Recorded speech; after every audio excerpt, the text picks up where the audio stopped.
Yes, yes, family, come on in the room. As they say in the church, come on in the room.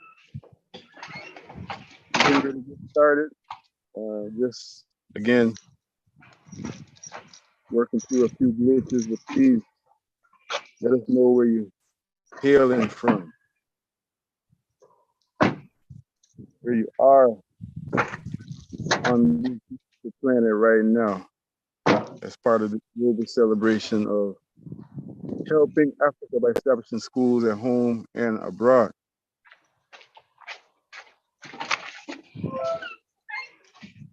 So again, I want to ask everyone to mute themselves, please.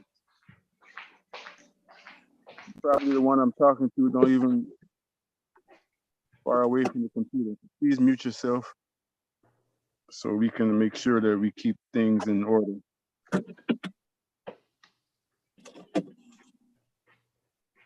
So we're getting ready to get started. As I would say, it's funny how life works, but those of y'all who live a little bit of life know it's not even, I mean, it's funny, it's joyful, it's a beautiful thing. It's not anything that's surprising though. We didn't plan the location that we'll be in today, but behind us there's a body of water. And as I was reflecting on HABESHA, of course, for those of y'all who don't know, you'll get a good dose of institutional history in our couple hours this afternoon. But just for starters, Habesha is a colloquial term for the land of Ethiopia, And one of the most profound landmarks in Ethiopia is the Lake Tana, supposed to be the source of the Nile, the source of the Blue Nile. I might get it wrong, maybe the White Nile, the source of the Nile. And you know, we keep on coming forward to this whole theme of water, the essence of water. Let me just pause for a minute. If there's someone who has the power to, I don't know if I'm not the host. If there's someone who has the ability to mute everyone, because if someone that's not, all right, good.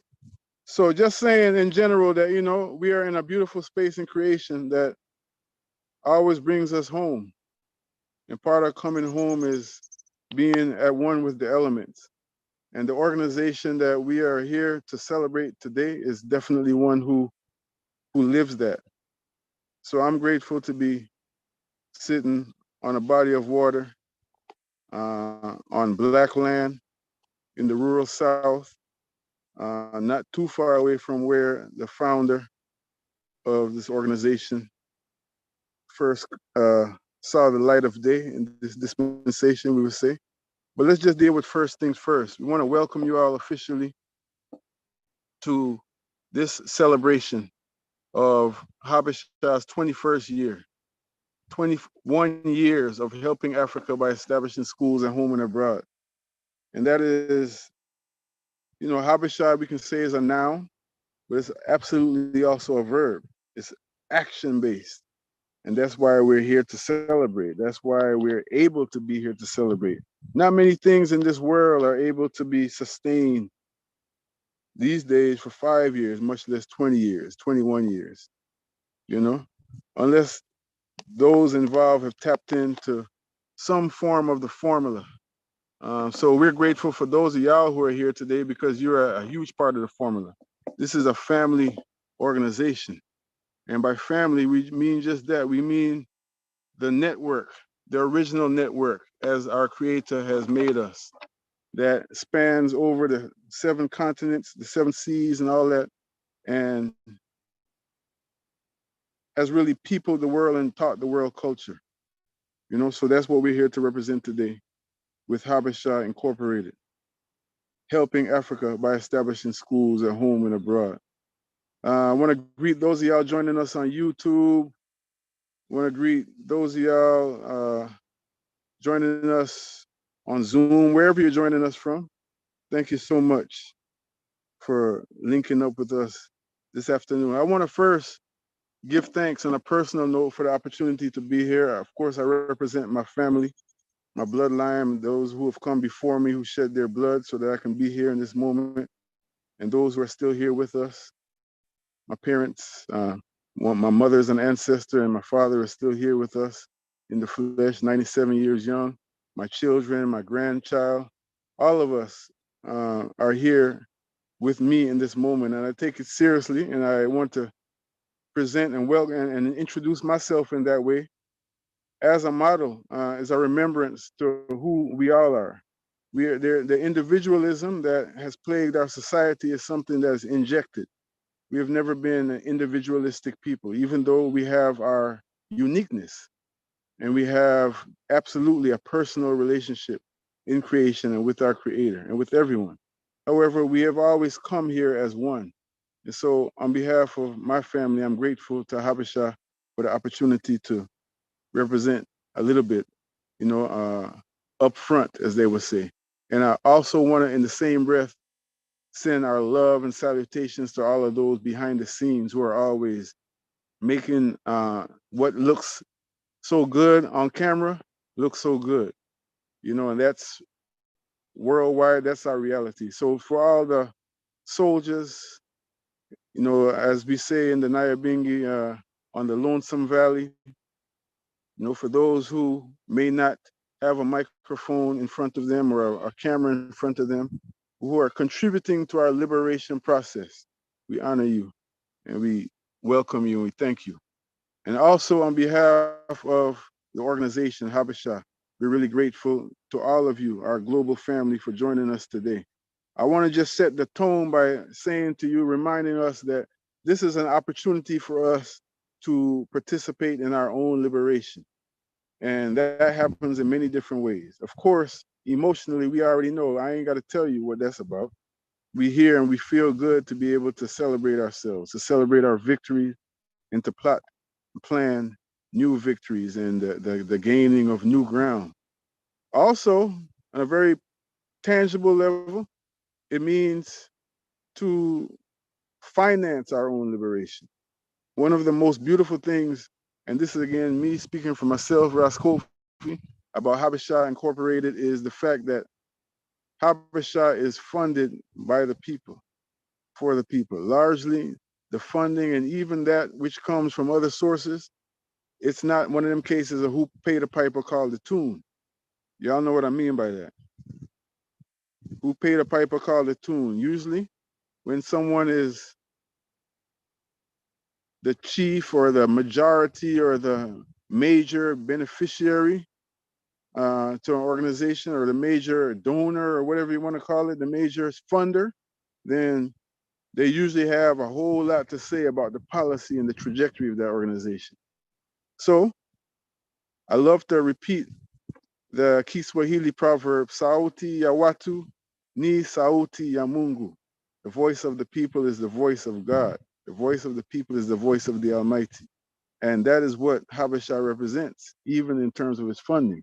So why am I saying all that? I'm saying that this is an opportunity, a reminder to continue that progress. A lot of progress has been made over 21 years, and we'll hear a progress report from our executive director later on. And there's so much more that we can do. I was reflecting the other day as we're getting ready to present to you our first speaker who's going to tell us about Habesha's board of directors. But reflecting on the fact that Dr. Martin Luther King, in his final speech to humanity on April the 3rd, 1968, reminded us about our spending power collectively as African people. And he was just talking about African people in America.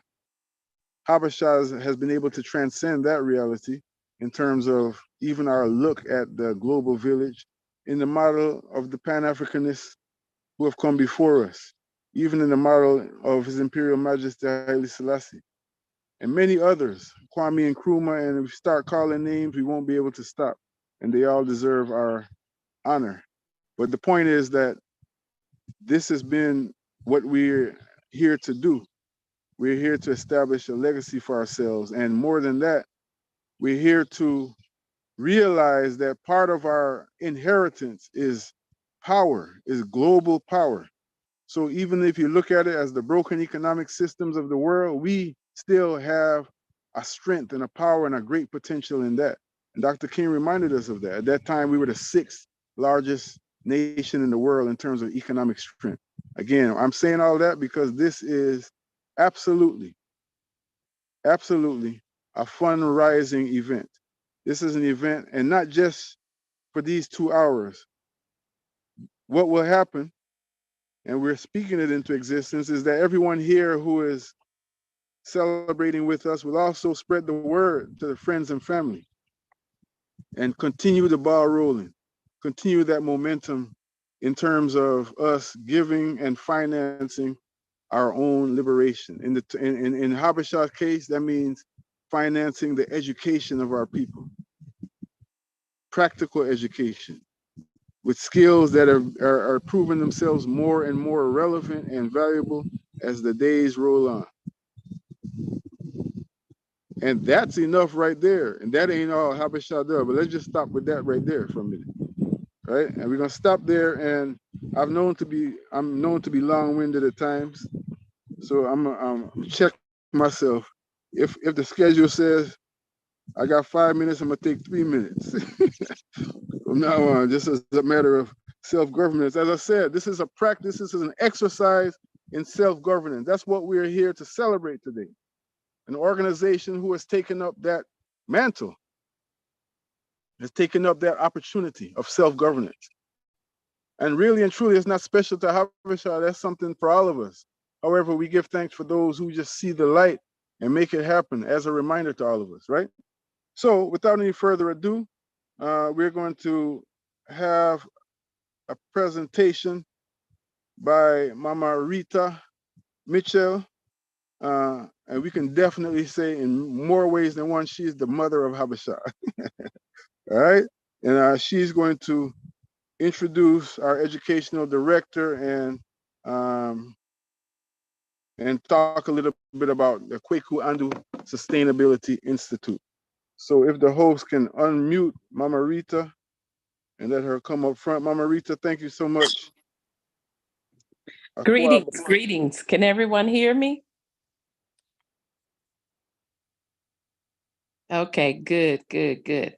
Well, first, giving honor to God and to our ancestors who've gone on before us, and thanking everyone for joining us on this special occasion. 21 years, that's a big deal. That's a big celebration. It hadn't always been easy, but it's been worth it. And we're grateful and thankful for the opportunity to serve and to continue to educate our people. And as Ross Kofi said, we're doing it. It's funded by us and it's for us. And we're unapologetic about doing anything for us. We know this is something at this time that's needed. And we just continue to ask you for your prayers and your blessings and to spread the word about, what we're doing here and help us to continue this mission. Kofi said, I'm going to tell you a little bit about the Kazi Institute. It's hard to tell you about it. What I want you to do is go and see for yourself, because seeing is believing. And until you see it, you won't believe what has been done over on the other side. HABESHA is a global organization based here in Atlanta, Georgia, but we have extended all the way over to Ghana, West Africa.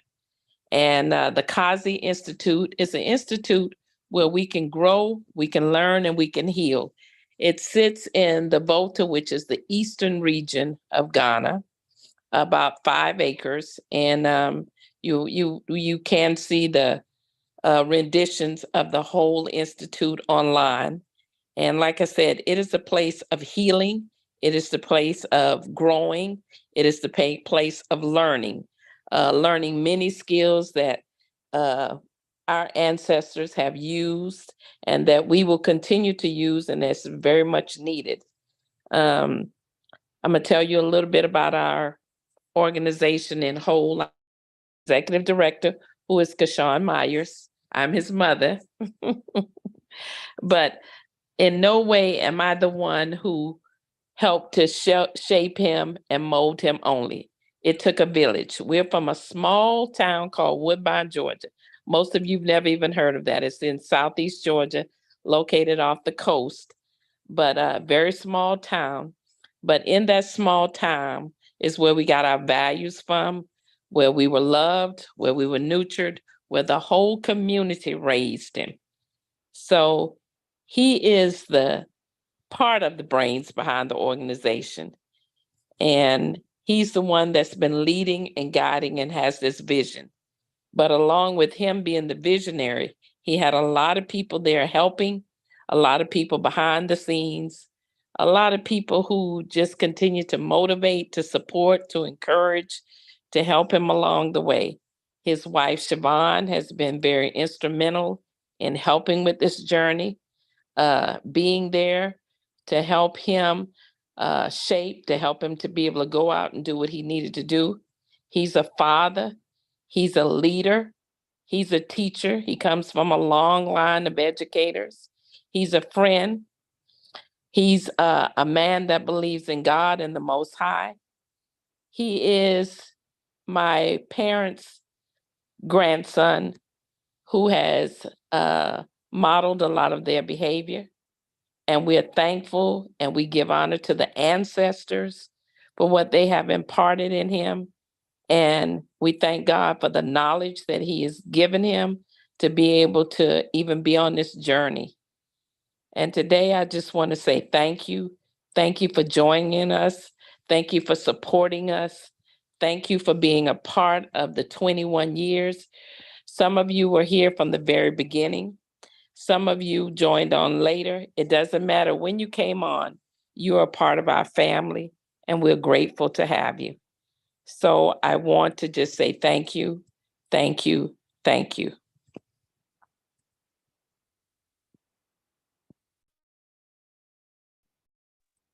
Wow. Thank you, Mama. Let me see if I can put my video on before I'm over here holding back tears. No. Everybody can see me. Wow. That means a lot, you know. That means a lot coming from my mother. I'm grateful to you for birthing me, for being strong and continuing to guide me. And you're still here with me. So thank you for everything you've done. I love you. Give thanks, Ras Kofi, give thanks to the family who's joined from near and far. I'm here in Ghana right now. Really just feeling full with, you know, the celebration from yesterday. I got a chance to see pictures and videos. Big up everyone who came and supported. Big up those who made contributions through donations.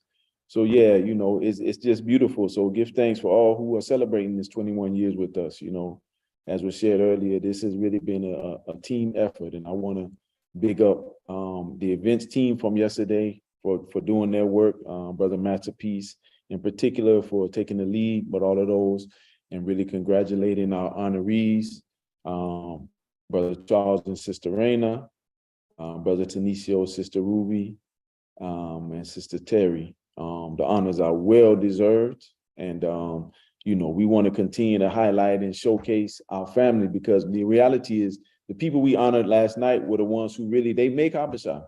These are people who we've been able to work with, we've trained, had connection with, and they've gone out and shined. And now as a result, HABESHA has a good name, because if the people we were, you know, training or working with didn't represent well, our name wouldn't be worth anything. So I'm truly grateful to the HABESHA family worldwide, and what we've been able to see everyone. Big up to the board, big up to our leadership team.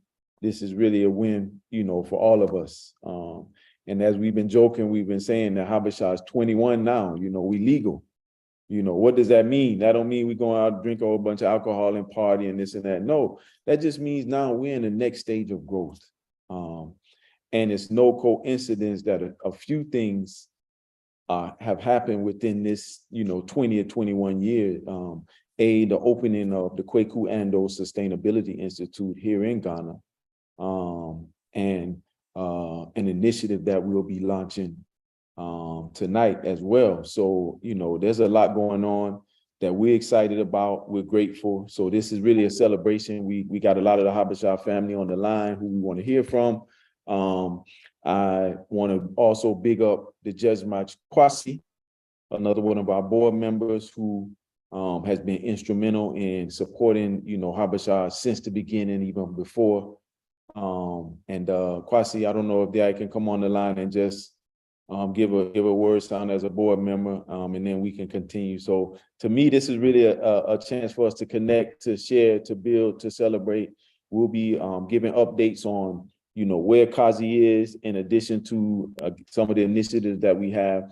We definitely want to hear from the family. We got the chat lines open, so please send us some love in the chat lines. We'll definitely open up the lines later for those family to join us.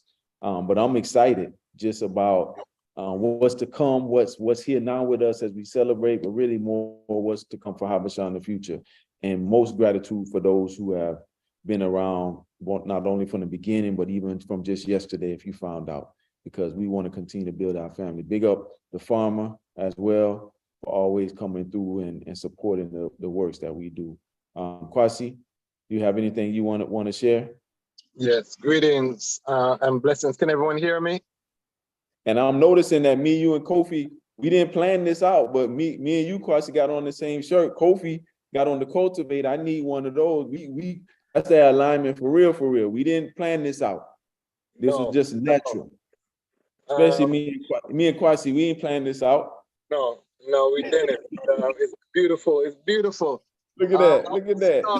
I want to start this beautiful gathering by pledging $50 from the Bonsu family, because this is a fundraiser. I'm challenging any families out there who want to add some more logwood to the fire. So the Bonsu family, we started with a $50 pledge. It's been a blessing to be a board member, former board chair. I was a JEGNA in the Black to Our Roots program. I made my first trip to Ghana because of HABESHA. So HABESHA has changed my life, enriched my life.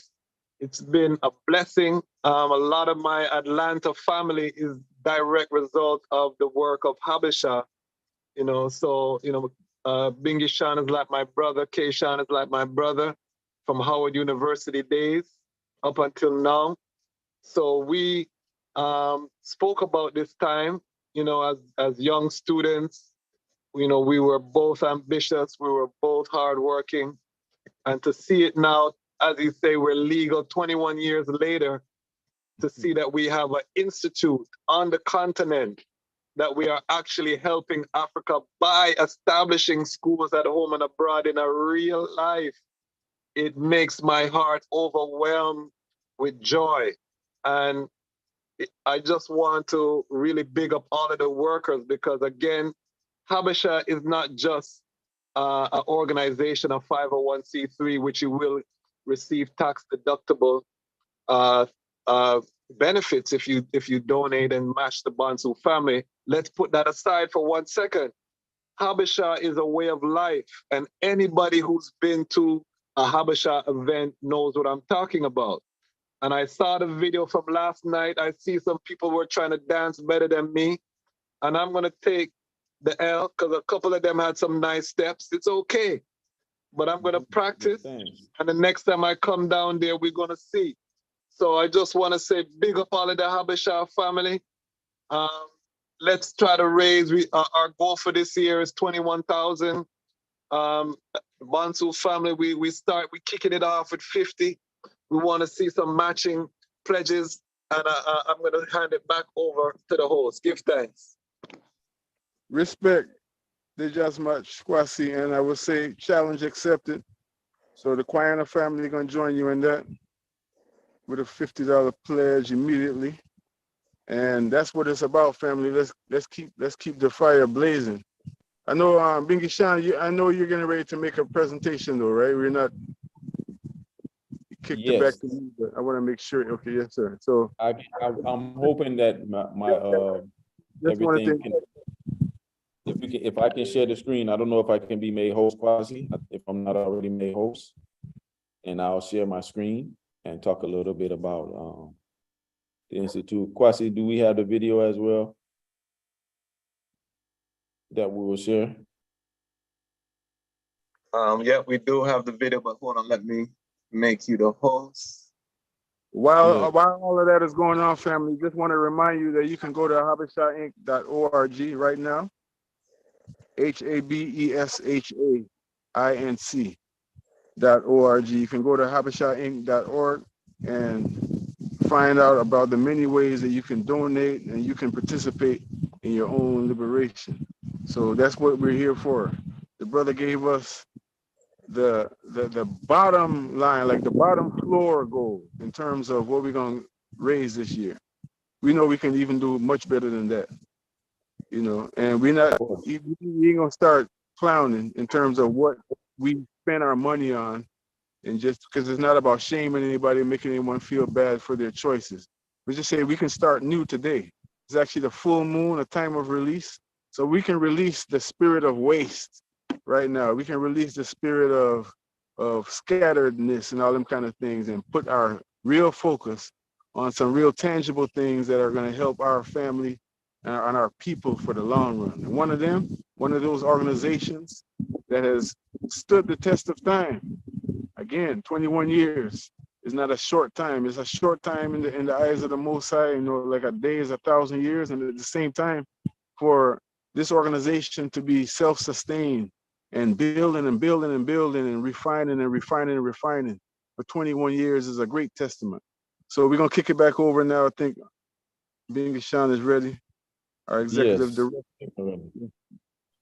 And again, you know, what's so beautiful about even this gathering, I'm looking to see who all is in the chat and on the line, is that it's a family reunion, and that's how it always is, you know, a global family reunion. So I'm grateful to the family to be here.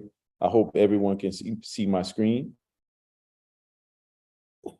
Let me see if I can, how I can get into the proper format. Can everyone see my screen?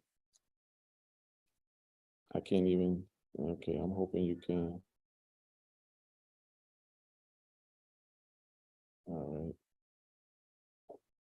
So we were talking earlier just about where Habesha has come from and where we want to go. You know, the Kwaku Ando Sustainability Institute, to me, is really a culmination of what we've been doing over the past 20 years. You know, those who've been around have seen where we initially started when we were first taking young people. For those who don't know, I'll give a little background story. So when we first started, big up Brother Tariq and Sister Cherie. We really started in the early stages. Myself, the Jezmach Kwasi, brother named Andrew, Baraka, and Ayati in Washington, D.C. And really from there through, you know, loving African people, loving righteousness, it gave us a love for His Imperial Majesty Emperor Haile Selassie I. And through there, we sought to do better, seek better, and first began to work together and build an economic through what we call Kilimanjaro Humble Heights. And I got to big up my cousin Trev, because it was through Kilimanjaro Home Bakery. I'm really giving some history so we can really, those who know, there's not many people even share with this. Kilimanjaro Home Bakery, IAT, one of our good brethren, had a bakery he was doing, and we had a culture shop in Kingsland called Humble Heights. This had to be like 98. And when we went to DC to go to school at Howard, we connected with these other brothers, and we said, you know what, we coming as a conglomerate. We didn't know what conglomerates were, but we came together and brought Kilimanjaro Humble Heights as our first initiative, where we were selling carrot juice for life. We had yum yum cakes. Kwasi, yeah, I could chime in on this. Yum yum cakes. We had our cassava, fried cassava that we would sell, and our ginkgo biloba and gotu kola teas. And that's how we first started, just as far as wanting to do right by people, create economic sustainability, and be able to, grow and build. And so to know where we came from there in 98 to even now in 2002 when HABESHA became an official organization, and our first initiative at Clark Atlanta University at the AU Center, where we work with some youth through the Plant a Seed program, PLANT CEAD, seed, cultural enrichment and academic development. That was our first initiative. And through that initiative, we knew that we wanted our young people to not only learn about their history and culture, but to experience it. And so we decided in Atlanta, myself and a few other brothers and sisters, that we wanted to come and reach out to as many of the African nations as we could. So we scheduled some time to go to some of the African embassies, 5 in particular: Ethiopia, Ghana, Tanzania, Zimbabwe, and Kenya. We went, made an appointment with them, we met with them and explained to them that we wanted to bring young people to their country. All of them were very, very encouraging. None of them had any financial resource to help us. But we were and we were encouraged by what we heard.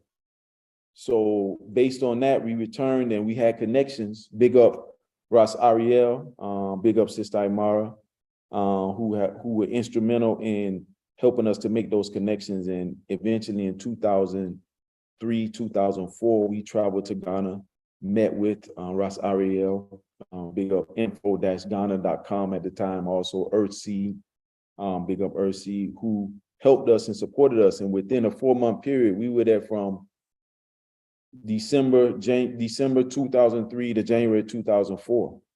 And during that time, over a 2-week period, we planned out what would become the Black to Our Roots program. So we came back to Atlanta in 2004, and within 3 months, we started this program called Black to Our Roots.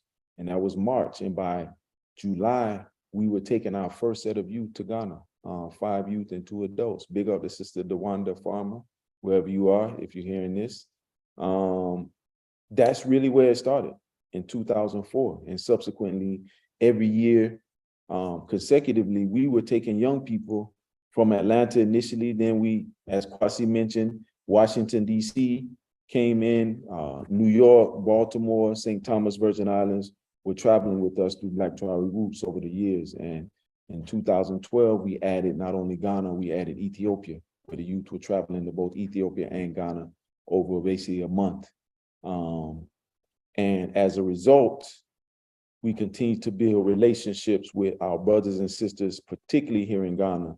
And we knew that we wanted to build more than just opportunities for, short transactions or short interactions between brothers and sisters from the continent and brothers and sisters from the West.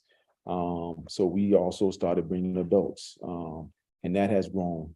So that's one track of what we're talking about with the Kwaku Ando Sustainability Institute. That's why I give that information, because that's the track of connecting people of African descent returning home. The other track is our urban agriculture track, which initially around the same time, 2002, 2003, we saw the need to grow our own food, even before then, but that's when it really became in. So myself and a few other brothers, we called ourselves Farm 5, big up James, Jerome, Daydon, Brother Malcolm, and big up our elder, Baba Majumbe, who taught us during those early days when we used to, sleep and camp out. So it's through that, and even before that, for me, growing up and seeing my granddaddy Rose and my granddaddy RC growing food, and many of my aunts and uncles, where I grew up at growing food and loving to eat the fresh peaches and fresh sugar cane, that's was embedded and instilled in me. So, but it was really in Atlanta where we really came full circle and saw what our elders were doing when I was growing up and how important it was. And I was so grateful to have that experience in the country, even though I didn't appreciate it as much. So I could go on and on, but I think it's very important to share, where we have come from and what we come from. and why we do what we do, and to now connect that work to what we're doing at the Kwaku Ando Sustainability Institute as a full circle of everything we've done over the past 20 plus years. And we're grateful, you know, to have begin to host families and begin to connect with many others who are looking to do similar work so that we can build these spaces of healing all over the world, particularly for African people. So our organization is really focused on 5 major pillars, as you can see: sustainable agriculture, entrepreneurship, cultural education, holistic health, and technology. And all of them culminate in our various programs and initiatives that we do over the years. I'll just go through some of the timelines that we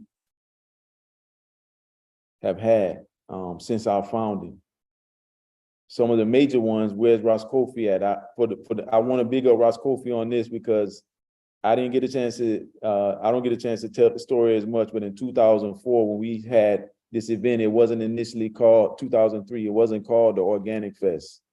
It was called the Summer Organic Gardening and Health Celebration, which on the flyer is a lot, but imagine having to say that over and over again. That was my great idea. I'll admit it. Give thanks to Ross Kofi and his wise mind that he said, what? Yo, brethren, I think we should change it up to Organic Fest.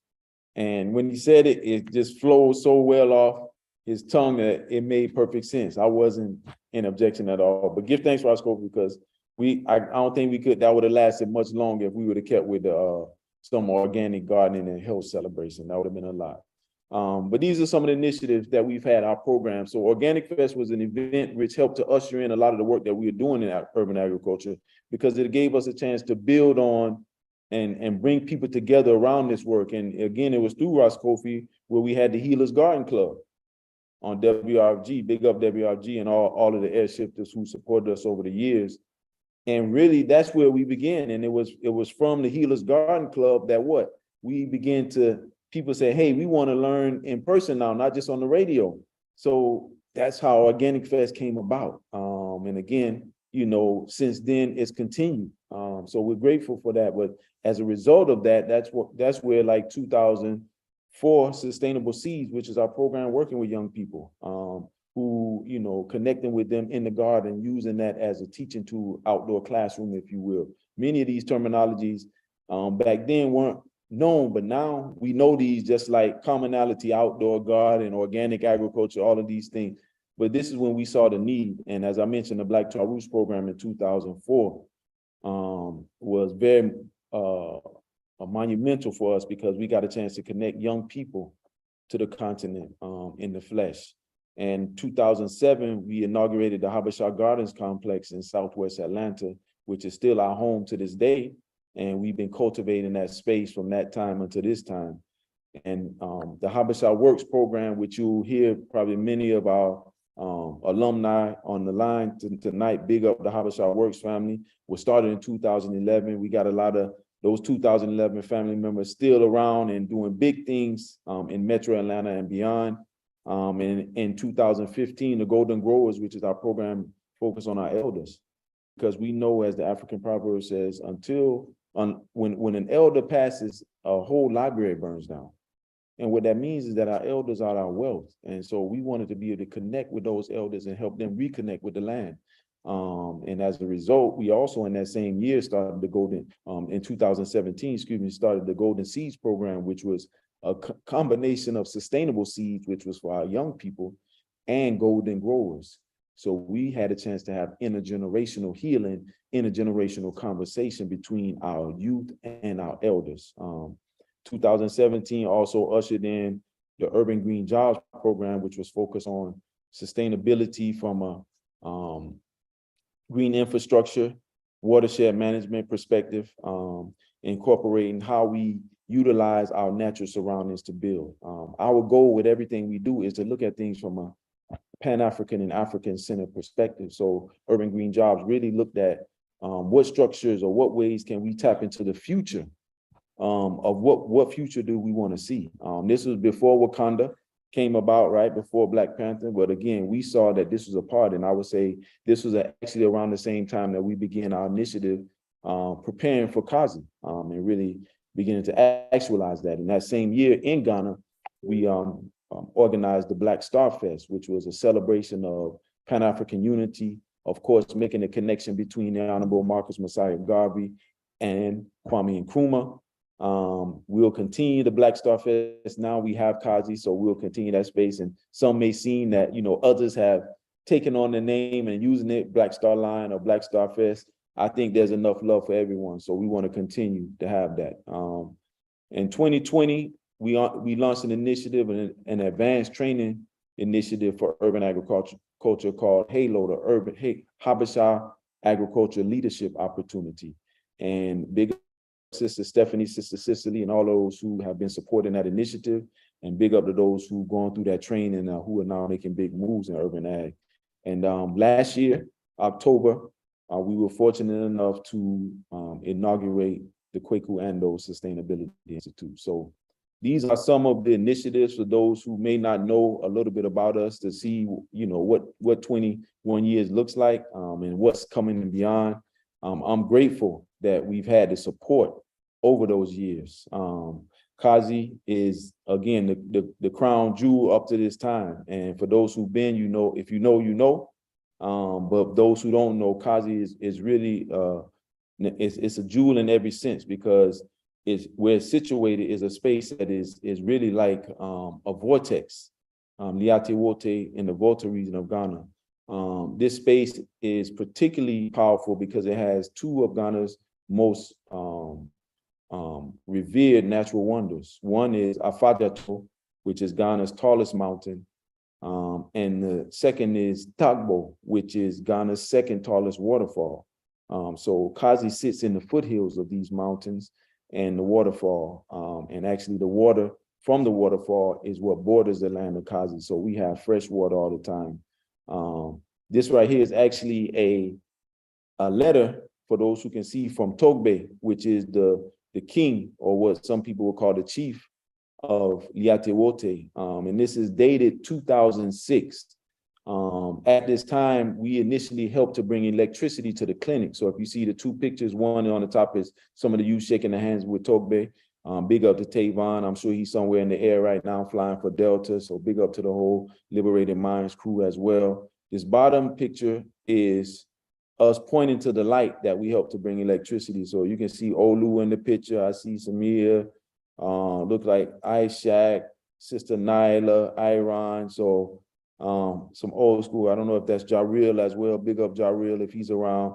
But this is really Togbe thanking us for helping to bring the light. And this is Dr. Ando. For those who don't know Dr. Ando, let me just stop right there. I know Kofi will be able to share even more about Dr. Ando, but it's his namesake. And he's definitely, in my eyes and many others within my circle of influence, see him as someone who has, you know, helped to shape what African people and how African people move forward. So we are honored to be able to call the Institute after his name. And it's no coincidence when you just, you know, look at some of the things that he's helped to do.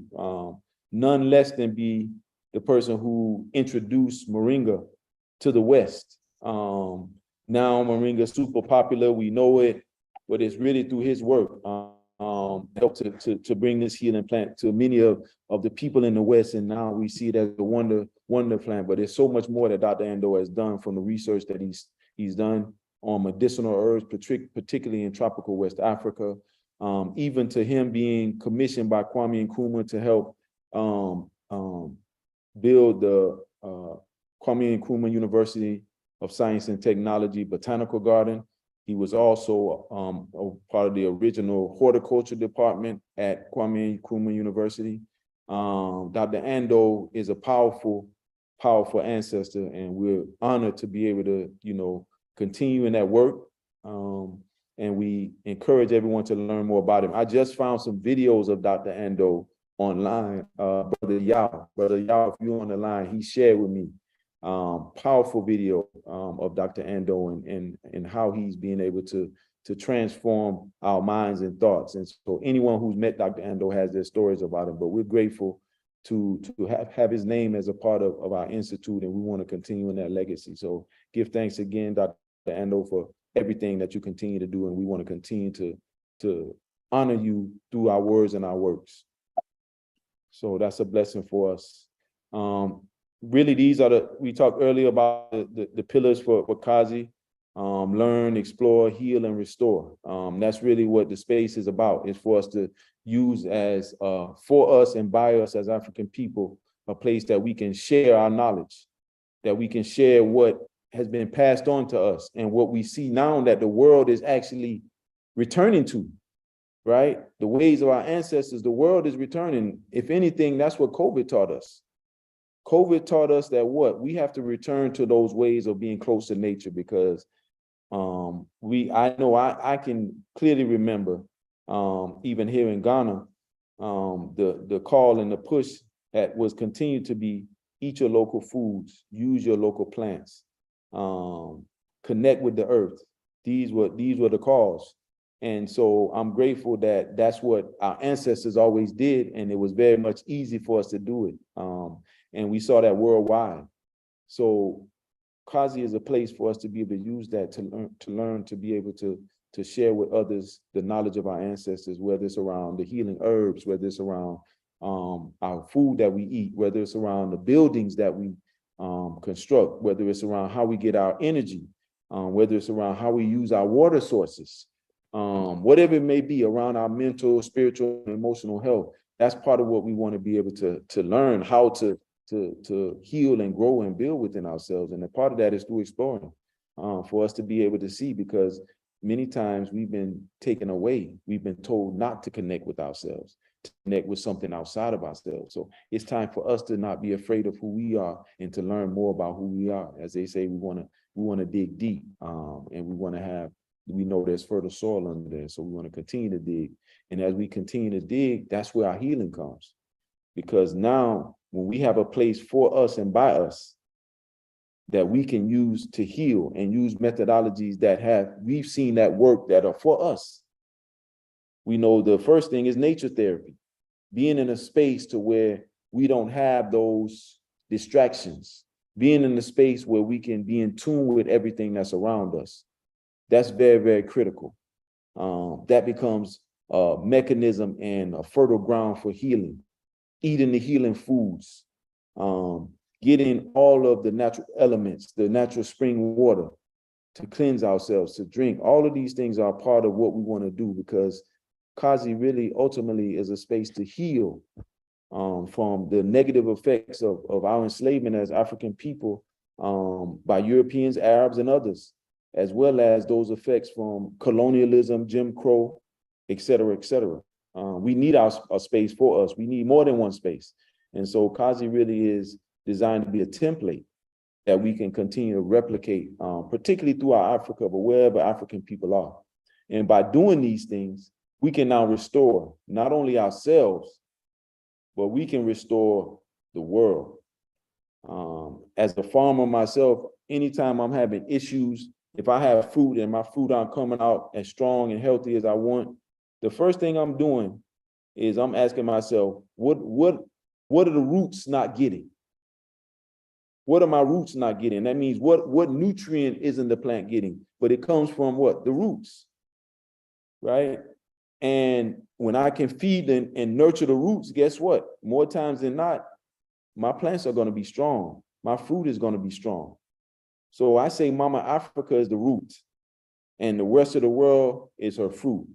So if we want to see the rest of the world in order and restored, we have to make sure that we nurture the root.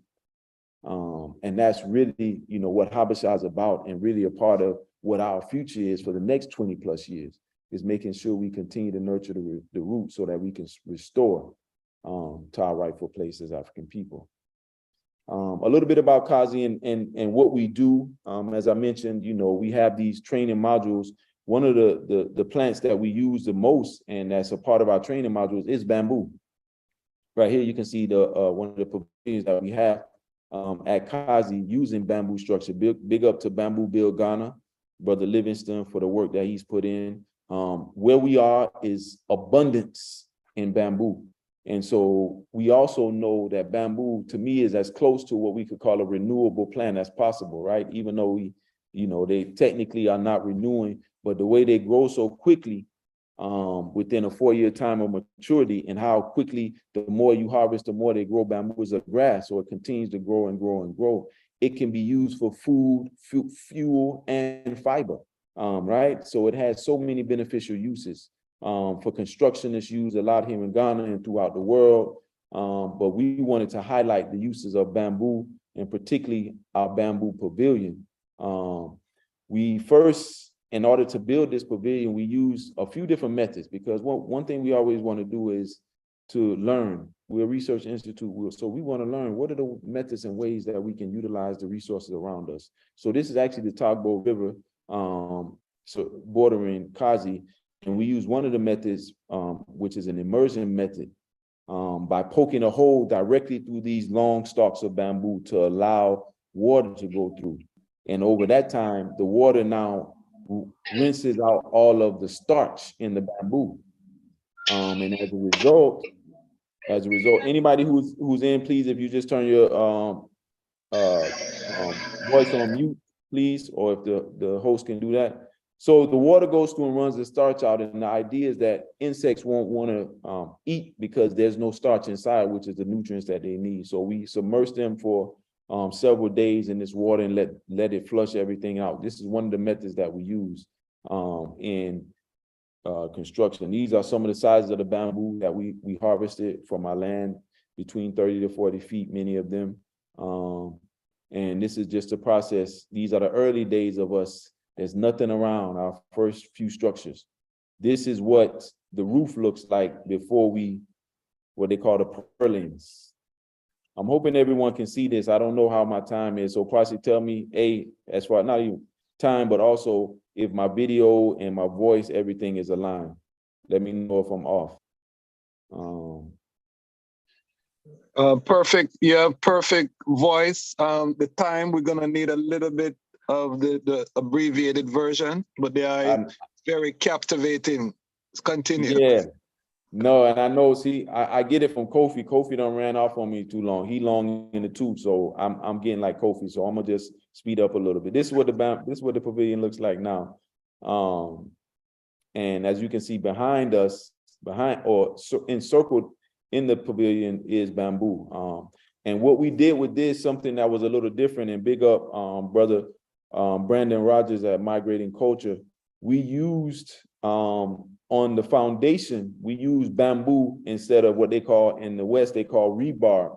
Well, here they call it steel rods. These are these long rods that you use to keep your foundation in place. So what we did was we used bamboo, strips of bamboo in place of steel rods. A, saving a lot of money, but B, again, environmentally sound and utilizing the resources that we have around us. So bamboo can replace steel rods in structures. And so those are some of the practical things that we'll be doing, testing and learning and sharing with others here at Kazi.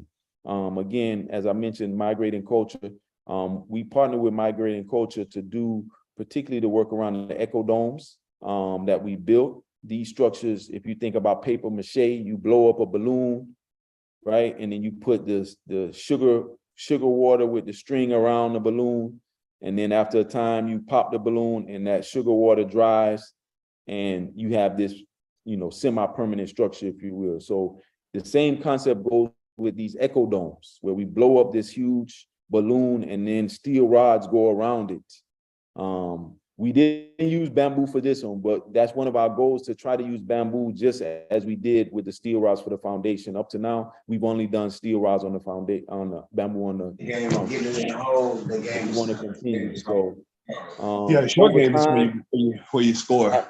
After you do that, someone has their mute off. If you just turn your mute on, you can see some of the steel rods and how the structures begin to go up. That's really. And then over time, as we add the mortar, you see the structure going up.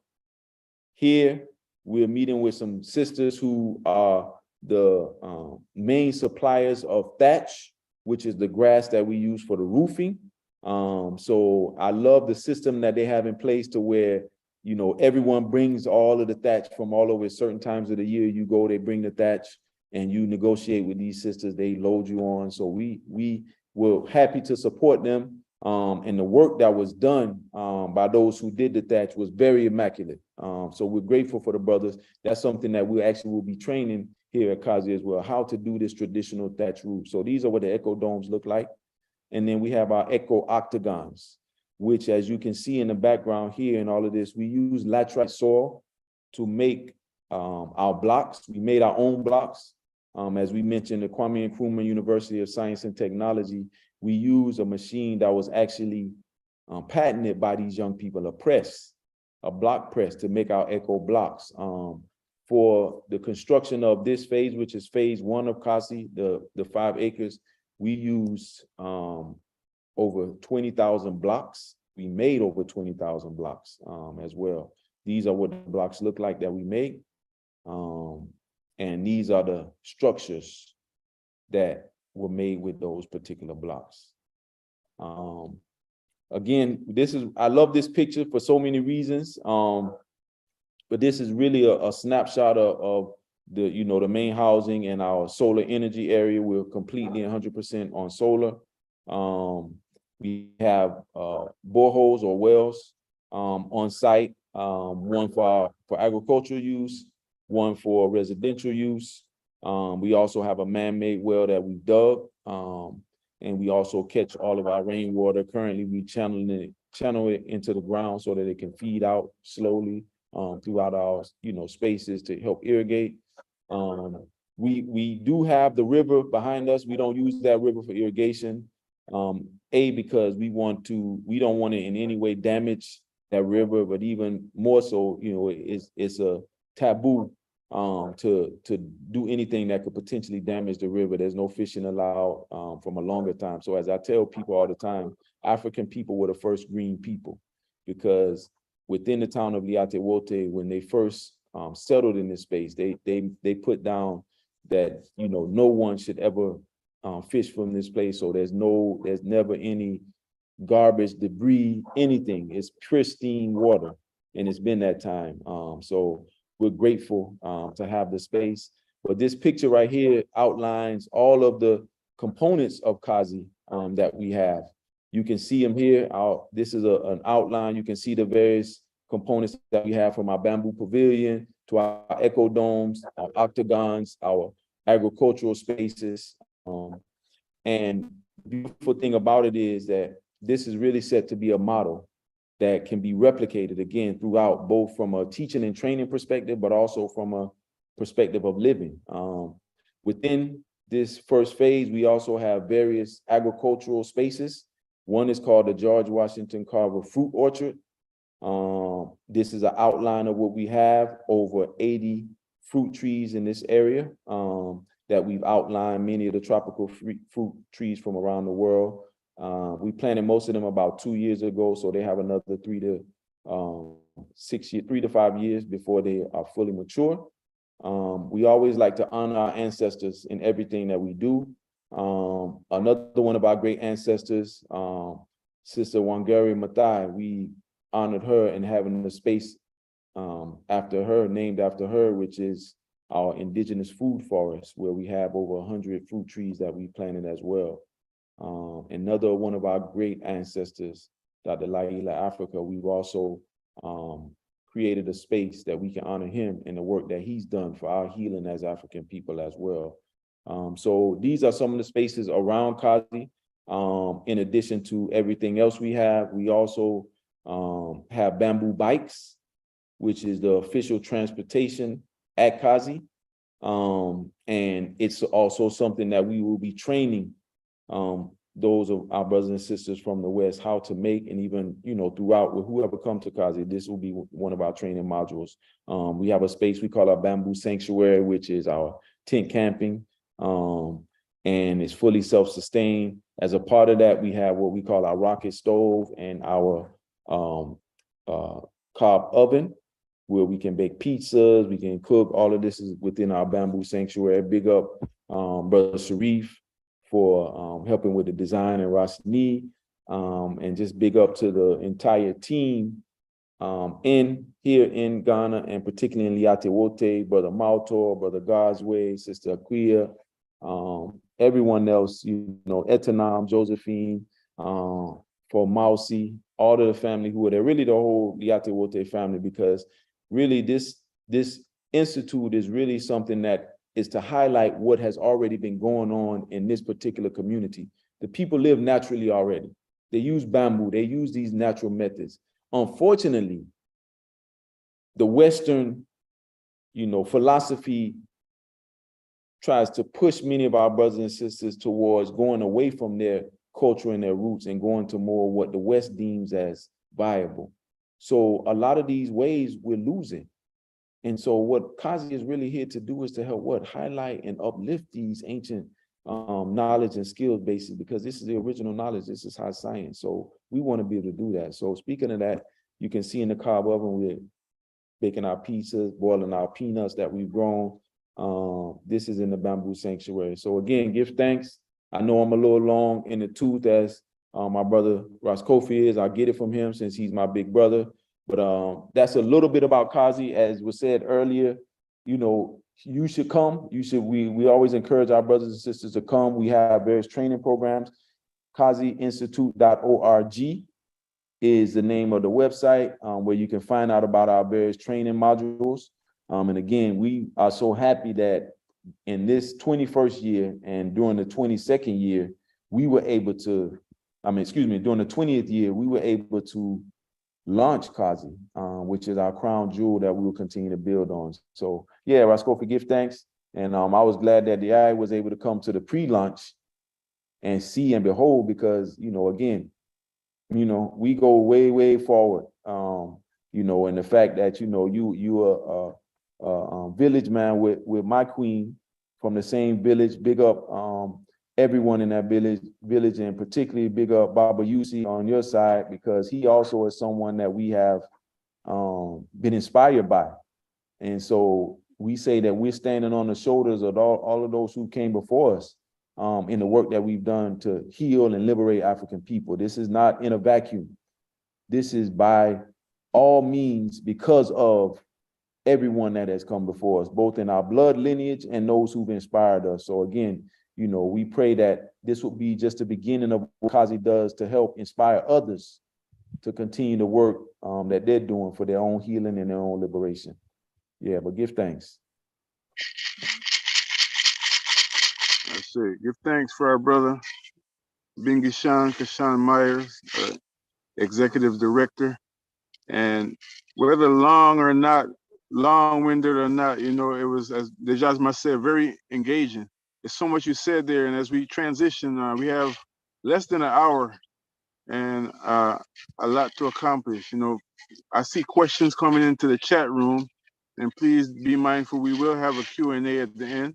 We also have a couple other presentations, but as we transition to our brand ambassador, one of our international brand ambassadors, out of everything you said, Bingishan, one thing that I got to bear witness to, again, as I'm sitting here on water, I'm a waterman. Mami Wata, my mama. And like, as you mentioned, Guyana, they call it Watamuma in Guyana. And it's just a... And of many waters.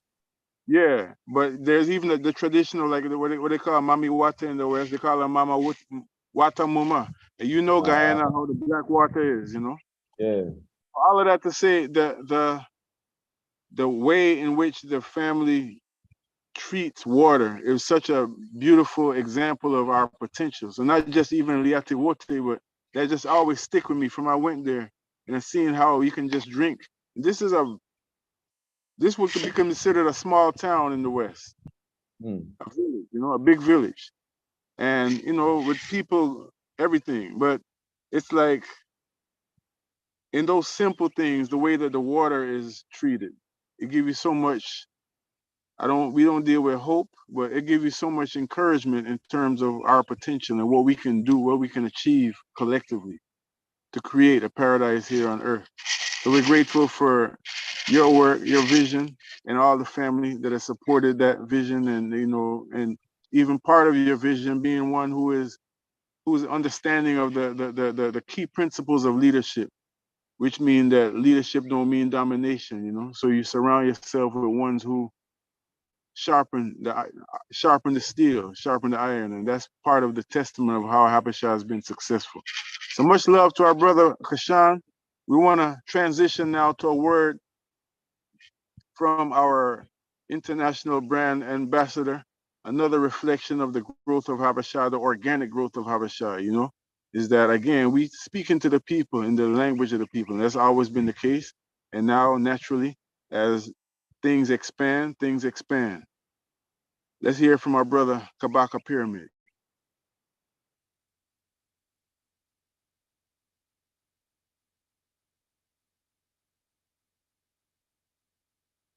Not hearing the volume of mine.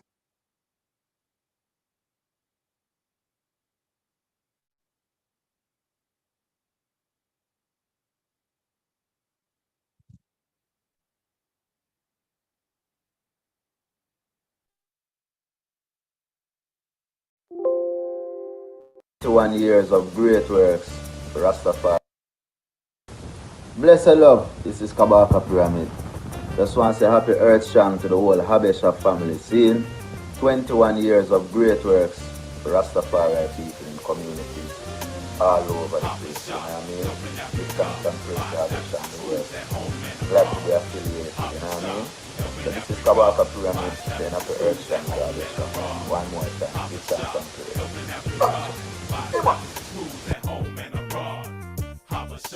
Helping Africa by establishing schools at home and abroad without. So give thanks to Kabaka Pyramid, and we had another version, another message coming from our brother Warrior King. But before you press that play, Deja's much. I'm sad that the song cut off when it did, because y'all was getting to get ready to hear Kashawn Myers, aka Brother Squeaky, on the microphone. I don't know if y'all knew Kashawn knew it, but you could hear that live on direct. So you know They're gonna hear the whole song. they're gonna hear the. So do your due diligence. I don't know if we can have time to play the whole song today, but do your due diligence and check out that rare gem. I remember when that was created, and we was able to play that on WRFG radio and all over Atlanta. You know what I mean? Anyway, come down, Warrior King. Come talk to the people. Look towards the future with lots of confidence. Good over evil, no one of violence. The righteous will be rejoicing, rejoicing. And I know,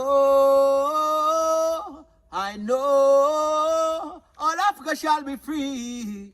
Greetings, massive. I'm Warrior King, and I'm here to let the world know about the official launch of the HABESHA Institute in Ghana, West Africa. And it's on Saturday, October the 15th, 2022. So I want to come and support it, you know. Africa for Africans at home and abroad. You know, by helping and participating, you're helping to establish and building schools home and abroad. And this is Warrior King. And remember, official launch of the HABESHA Institute in Ghana, Africa, 2022. You know, this is Warrior King. Come and support it. Rastafari, Selassie the First. I look towards the future with lots of confidence. Good over evil, no one of violence. Cause it will be rejoicing, rejoicing. And I know, all Africa shall be free. October the 15th, Africa, Ghana, official launch. Kasi. You hear? You hear what the Warrior King say? I see a comment asking, is the label accepting new artists? That's a great question. We're gonna leave that in the heights for now. We're gonna leave that in. With lots of. That's a great question. So I'm assuming that is about the Habesha label. And that's what Habesha is. It's nation building, you know? So you'll see all these elements of nationhood, culture, government, you know? Our morality, our ethics, and when we talk about culture, our first culture is agriculture. So we're so grateful. Family, if you are inspired by what you've seen so far, even if nothing else, what was sufficient for me was the update that we got from our brother Kashan in terms of what's happening on the land in the Kazi. But we know Habesha is not just Kazi. That's what is being formed as the crown and jewel of Habesha for this iteration, you know. Habesha does so much more. And one of the brothers who is very much involved in the Habesha works, even stateside, based in Atlanta, is a brother I know. He represents that Habesha mold, you know, as I would say, like you know, what they would call a renaissance man. You know, I heard Dr. John Henry Clark one day talking about the spirit of African retention and how we retain this genius in us. And he was like, well, anybody all got to do is just look at Paul Robeson, and you see that wasn't nothing but Imhotep. You know, had a Phi Beta Cat up this and that, and a all American sportsman and a great debater and a performer, blah blah blah. The whole point is, we are those people. We are those. If those great ancestors ever lived, they still live. So I want to give thanks. Introduce our brother Masterpiece, and you know, I mentioned all of that because he wears many crowns. He's an artist. He's a cultural, you know, messenger. I would say so. You know, I mean, I've seen him get busy on stage. He's also one who is a farmer. You know, he's a gardener, and he, in one of his new roles, maybe he'll share with you some of that, but maybe not. I don't know. But one of his new roles, he helps to really navigate the political space in a necessary way, because as Marcus Garvey told us, everything is politics. Everything is politics, and all politics is local. So in a way that is beneficial to our people and to our movement and to our agricultural reality, our brother does that as well. So we want to hear from Masterpiece right now. He's going to give us a presentation, an update on the birthday celebration which just took place, and give us some more information, maybe something that will inspire those of you who have not donated yet to do so. You can donate right now by clicking the link, habeshainc.org, habeshainc.org. Remember, this is our funding ourselves, our funding our own liberation. That's what this is. You know what I'm saying? That's what all of this is about today. This is about us funding our liberation. And we've gotten so much inspiration. So now the part about it, which is the reciprocation, is for us to let off something, as Gregory Isaacs and Dennis Brown them say. Let off something, you know? No amount too small or too big. However, this is what it is. Brick by brick, we're funding our revolution. Without any further ado, let's hear from our brother, Masterpiece. Give thanks, Rascal, for the powerful introduction. Can you all hear me? We can hear you. Okay, give thanks. You know, it's an honor and a privilege to be here representing HABESHA Inc. I'm actually reporting now from a precious gem in our Atlanta agricultural ecosystem, the Outdoor Activity Center at the West Atlanta Watershed Alliance. There's some works going on this evening, so I'll keep it brief. But yes, an update with regards to the HABESHA birthday celebration in person yesterday. It was powerful, magical, a great opportunity for both alum of HABESHA, those who have matriculated through the programs, various programs and projects, as well as supporters, you know, from all areas within Atlanta, outside of Atlanta, to come together and fellowship, rejoice. We had about 52, 53 people in attendance at Pittsburgh Yards, which is an amazing location. I urge everyone, it's a co-working space as well as an event center, community center. If you're looking to host any events within Atlanta, Pittsburgh Yards, managed by the Annie E. Casey Foundation, is a great place for that. But yeah, they were amazing hosts for us. We had an evening of great music. Entertainers that blessed the stage were the Galactic Soul Synergy, which is Q of Cypher House, as well as Chai Profess, who was an amazing DJ, producer. We had our sister Shantana Eshe bless us with some spoken word and dance, as well as myself, Masterpiece. I bless the stage. It's been a while, but I give thanks for the opportunity. And catering by our HABESHA alum as well. We had Socaine Groves with the first course, an amazing kale salad, coconut curry soup. We had Mystic Roots with our second course. Oh, it was so good. And we also had Food Earth Birth with our tea selection, as well as Free Birds Vegan Bakery providing our desserts. An amazing event. We honored our honorees for the evening, the Greenlee family, Brother Charles, Sister Raina, also Brother Tenicio Cianima and Sister Ruby, as well as Sister Terry. All, tremendous honors and amazing work that they've accomplished and done within our local food ecosystem. And, everyone within HABESHA that was there and in support deserves to be honored as well. So we give thanks again for everybody's contribution. And, celebrating 21 years, here's to 21 more. Want to also remind you, we did receive some donations of products and services from our HABESHA alum. Those services range from garden consulting from Eco Paradigm, all the way through, medicinal tinctures from some of our local growers and product makers. We had some African imported attire, amazing products from our HABESHA alum that we are having a silent auction for. So stay tuned over the next few days to our webpage as well as our social media to find out how you can bid on these products. They are live currently, and we'd love for you all to support, these independent businesses. That's one thing HABESHA is really focused on doing, is empowering entrepreneurship within our community. So we'd love for you all to support. Without being too long-winded, I give thanks for the presence and the ability to speak to you all. And salute to HABESHA next 21 years. Give thanks. Give thanks to our brother Master P. Thank you so much for that update. And we're looking forward for many more. In that same vein, I think we're getting ready to have a video presentation. And we also, I just want to let y'all know what's happening for the next, it's slated for a half an hour. I'm not sure if we have more time after that, but I know that what we are really looking forward to is a Q&A. I know many of y'all have questions, and also testimonials for ones-on-ones to be able to give your own story, give your own story about what HABESHA has meant to you, your interaction with HABESHA. But right now, you can continue to support. As we just saw the message again in the chat, support, donate right now.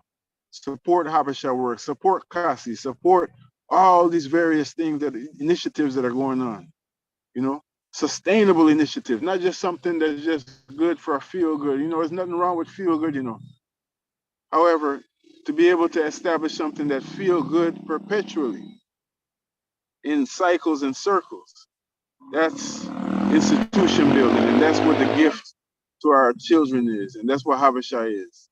A gift from our ancestors to our children. It's a beautiful thing. That's what we're here to sustain today. That's what we're here to continue to support today. So please donate right now. And I think it's time for the next video. They just much? Future with lots of confidence, good over evil, no one of violence. The righteous will be rejoicing. And I know, all Africa shall be free. Greetings, Massive. I'm Warrior King, and I'm here to let the world know about the official launch of the HABESHA Institute in Ghana, West Africa. So I want to come and support it, Africa for Africans at home and abroad, by helping and participating, helping to establish and building schools home and abroad. This is Warrior King. And remember, official launch of the HABESHA Institute in Ghana, Africa. This is Warrior King. Come and support it. Rastafari, Selassie the First. I look towards the future with lots of confidence. Good over evil, no one of violence. Cause it will be rejoicing. And I know, all Africa shall be free. Africa, Ghana. Official launch. Cassie. Coming from those panels. We're fortunate to be, you know, we're at the center of the world. Yes, indeed. Give thanks. Right? We get more sun than any place on earth. We get more sun than any place on earth because guess what? When you live in America, those places, right now they're changing their time over in the future. They'll be going back sometime. We say what? Fall whatever. Right? We don't do the backwards thing. Right. Greetings and welcome to the Kwaku Ando Sustainability Institute, also known as Kazi. I'm Brother Kashan, the Executive Director of HABESHA Inc., the organization that has put together the Kwaku Ando Sustainability Institute here in Ghana. Kazi is a research and training institute focused on indigenous ways of living from an indigenous African sustainability perspective. There are 4 major pillars of Kazi, which include heal, restore, learn, and explore. We heal from the negative effects of the transatlantic slave trade and colonialism for African people. We restore our way of life and our way of being for African people. We learn about our various ancient techniques that we've used to make sure we have a life that's in line and in tune with the Creator and in tune with creation. And we also explore our surroundings to make sure that we know the best way to use those things that are around us. Kazi was founded in 2022, even though we started the work in 2019 of building the space here in Liatewote, Ghana, in the Volta region. And the idea and the inspiration behind Kazi was that we wanted to make sure that sustainability, as we see this move towards sustainability worldwide, that we know many of these practices are really ancient practices, particularly African practices.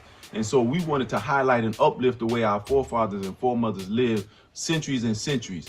They were the first ones to be green. They were the first ones to recycle, first ones to reduce, first ones to reuse. But now a lot of that has been co-opted by others and we don't get the credit that we should get. So Kazi is a space where we can highlight those things. This institute is really focused on training. There are 7 main training areas or courses that we offer.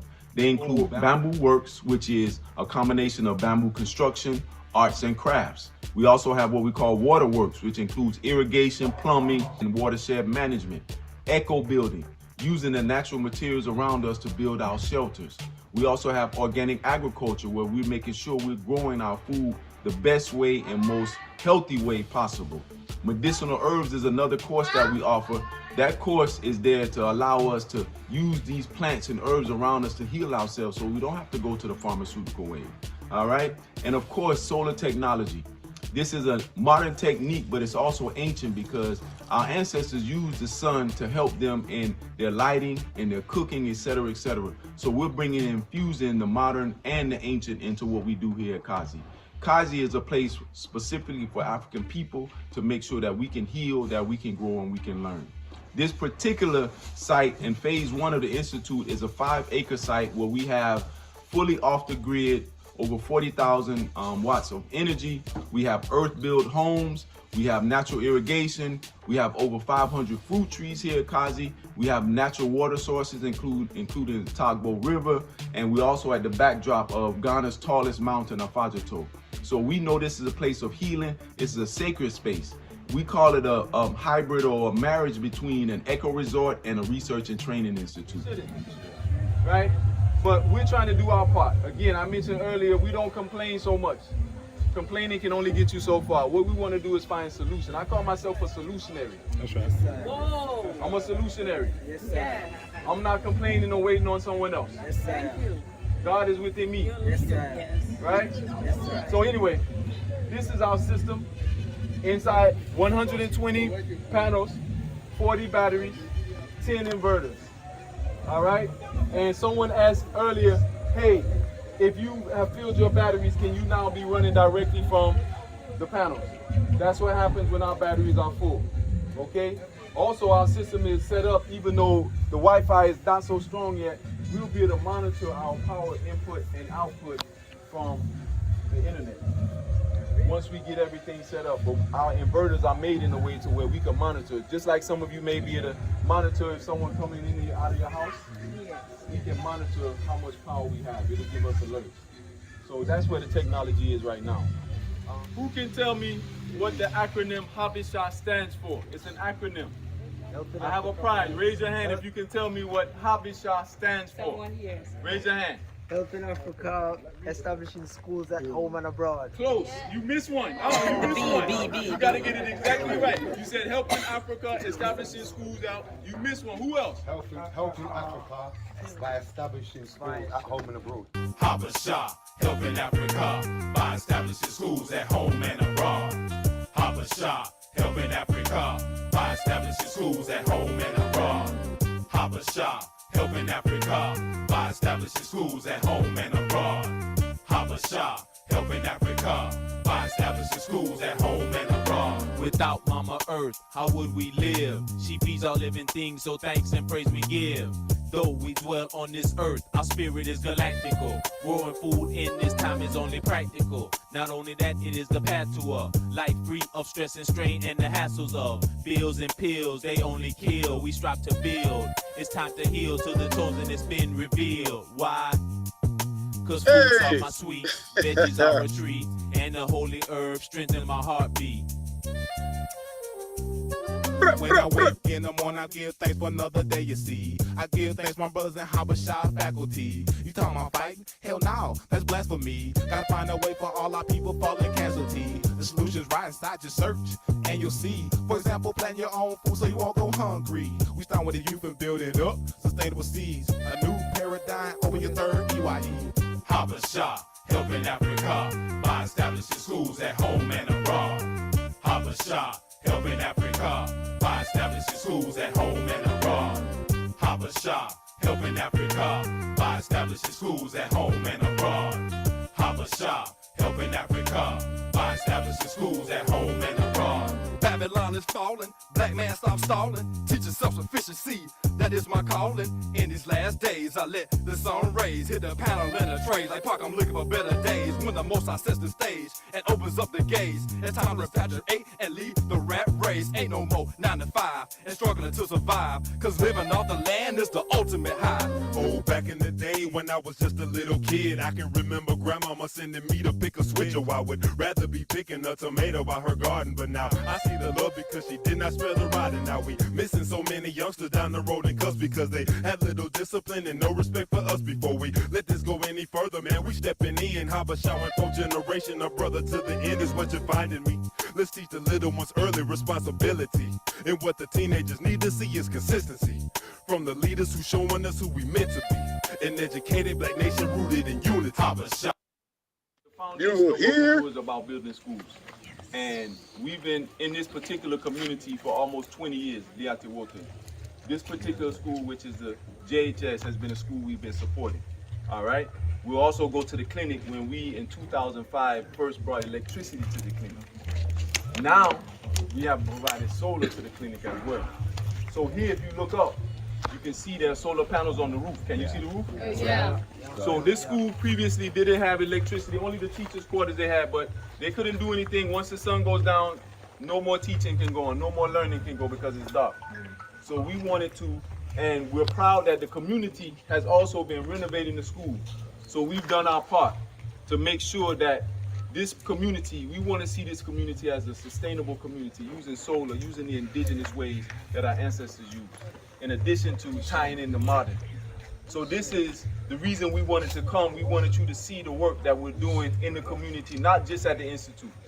The young people here will be trained at the Institute to be the teachers and the educators of the Institute and the surrounding communities, using indigenous sustainability practices.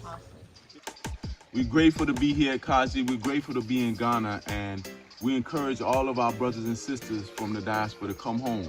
You know, as here in Ghana in Tree, they say Brafie, which means come home, because it's our time.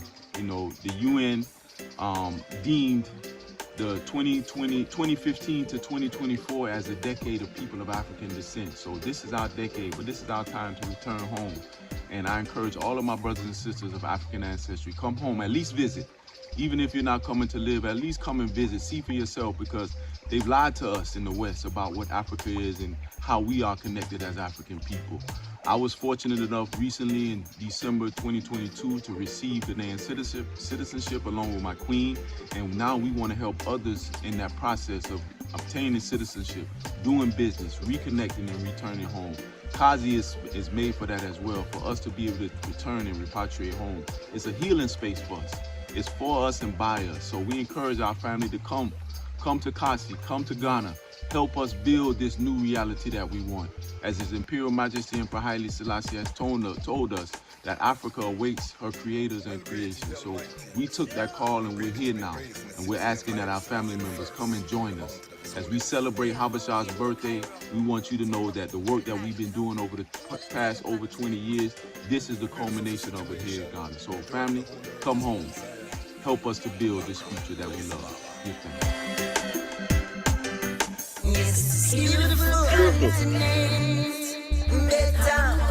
Beautiful, beautiful. I love it. Very beautiful. Yes. Donate now, family. If you haven't done so already, donate right now. Don't tarry another moment. I hear you call Mama Africa. Been so long since I seen Mama. Father of Africa set the law. The lion come and dismantle Babylon flaw. We gonna use solar energy, use sanitation to build the ecology. We utilizing green technology. That's the voice of the one they just much. Peace, HABESHA. Yeah, we love it. Give thanks, family. Donate right now. Donate right now.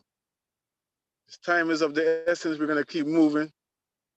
And the donation is not just you doing it, because we know those of you online, you did it already. The question was asked if we have Cash App, we have PayPal, any kind of method is possible. And there's so many folks, there's so many family in the building. If we start shouting out people, we can't stop. Okay? Every good is a star. But I want to send special request to our Queen Mother Moses as one whose shoulders we stand on, you know, as a cultural pioneer in this world, especially as a Rastafari woman, and so much inspiration. Big up yourself, Mama. So please, family, please donate. And like I was getting ready to say, the donation is not just you doing it. The donation is also in your spreading the word. So while I just got to do my donation just, from the link, so the link work. All right, the link work. I just put in my donation through the link. pull it up. Pull it up right now. So also spread the word. Spread the word. Yeah. Share Be the the link to 10 revolution. people. Fund your own revolution. Be the change you Yes, want sir. to see in self, family, and community. Big up, Habesha. Ghana will say. I will. Queen Mother Moses says so. Yes, So Mama. family, Yes, without any Mama. further ado, we're gonna Big up, shift Mama to another Moses. one of our strong soldiers, a pillar in our agriculture community in Atlanta, and just our community in general, you know, because as we say, life is a farm. So those elements that make an able and an honorable farmer is something that really is what shapes our humanity in general, you know. We want to bring up to the stage now, or bring up to the front page, because he don't really like to be on Front Street like that, you know. But he's a serious worker, a serious, you know, builder, a serious healer. And our brother that I'm speaking of is also not only a Habesha alumni, Habesha family from such time, also the founder of Eco Paradigm, one of the most, let me just say, not just effective, but one of the most important and valued organizations in our modern landscape, because these are sisters and brothers who are not just being trained. So you're seeing people who are coming to your farm to help out with, or to your location, whether you got a farm or not, but to provide infrastructural support, to provide, you know, production support, real tangible, powerful support to our local food system. And not only are they doing that, but they're doing that in the process of gaining skills which they will go on to teach others. It's a powerful thing. Our brother Charles Greenlee, come forth, brethren. Give thanks.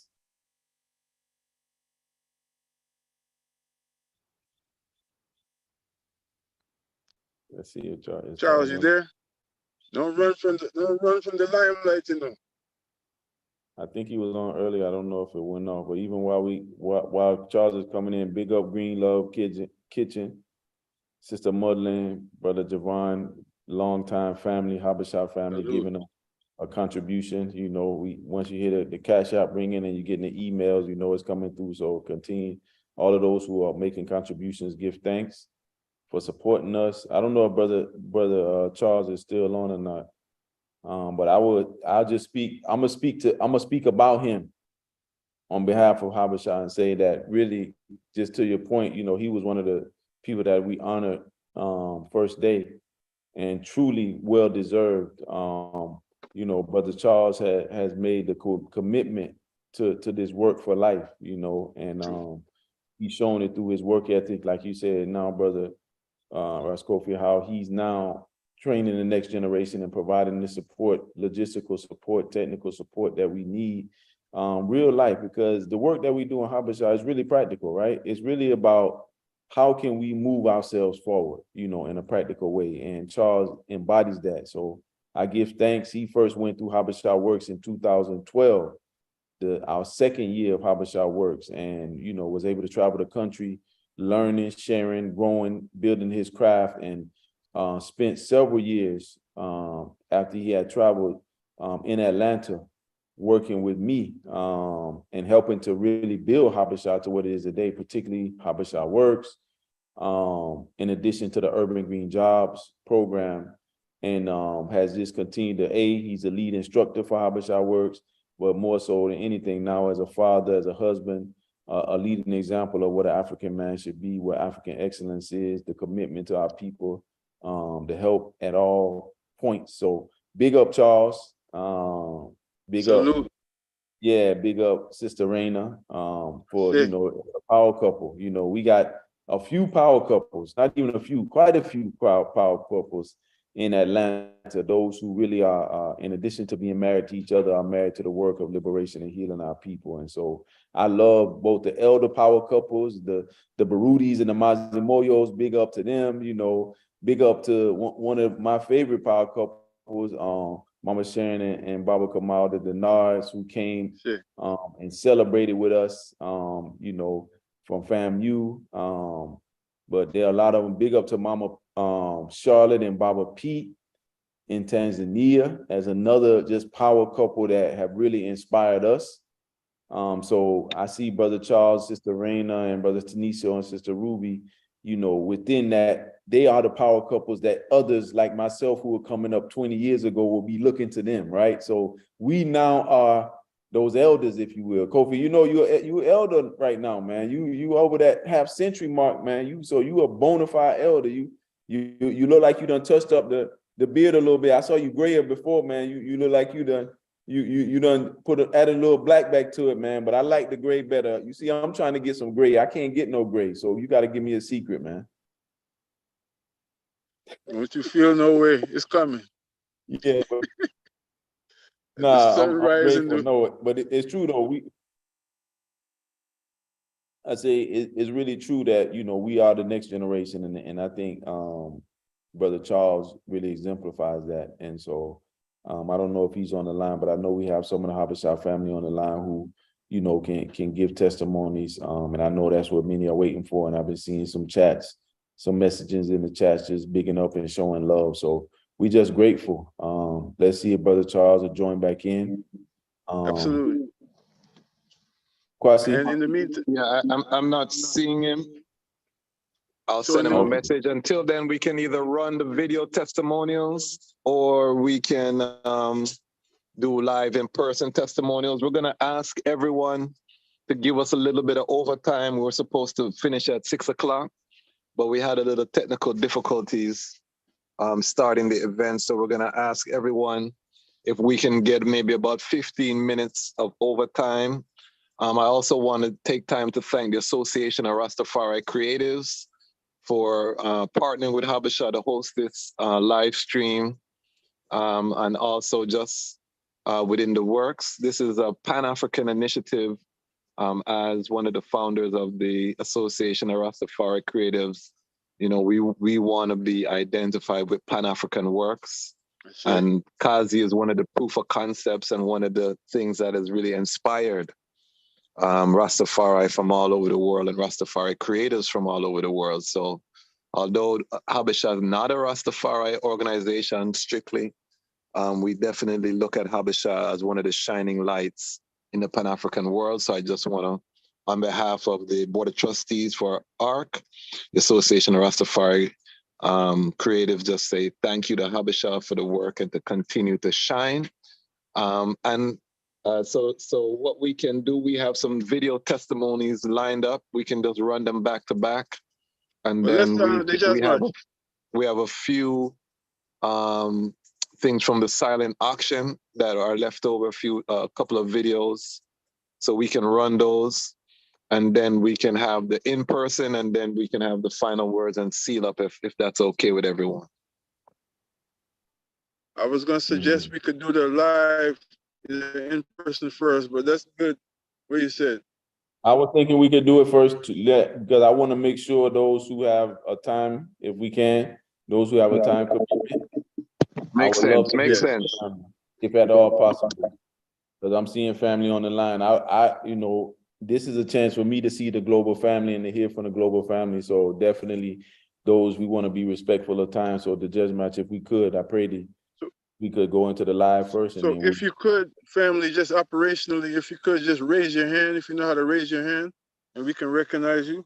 For those who would like to, is that how it's going to run? The judge match for those who just okay. I see somebody raising their hand on the camera. iPhone John. Somebody raising their hand. But I'm not able to see everybody. Raise your hand is a Zoom function that I can't tell you. Even though I'm the host, I can't even tell you how to do it. That's the low tech way. That's the low tech way. If you don't know how to raise your hand on the thing, just put yourself on the camera and just start waving your hand up. We'll see you at some point, right? Somebody will see you and put it in the chat. Or you can just put a message in the chat, right? Say, I want to talk. You know what I mean? Yeah. But anyone have their hand raised up? Let's see. I saw someone had their hand, iPhone John. I don't know who that name was, but I saw someone that looked like they were raising their hand on the camera. But we definitely want to hear from our Habesha family, those who've gone through programs, those who participated in anything that we've done.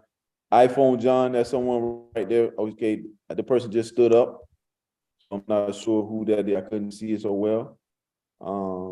But definitely, yes. Okay, I see John. There's someone named John.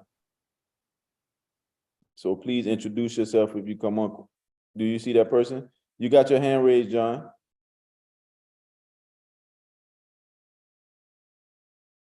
Okay. I don't know if it's still on mute on your side or not, John, but your hands is raised. We're trying to see if we can hear from you. Okay, go ahead. Were you saying something?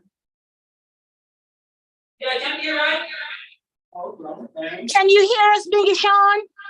Yes. Greetings, it's Mama P.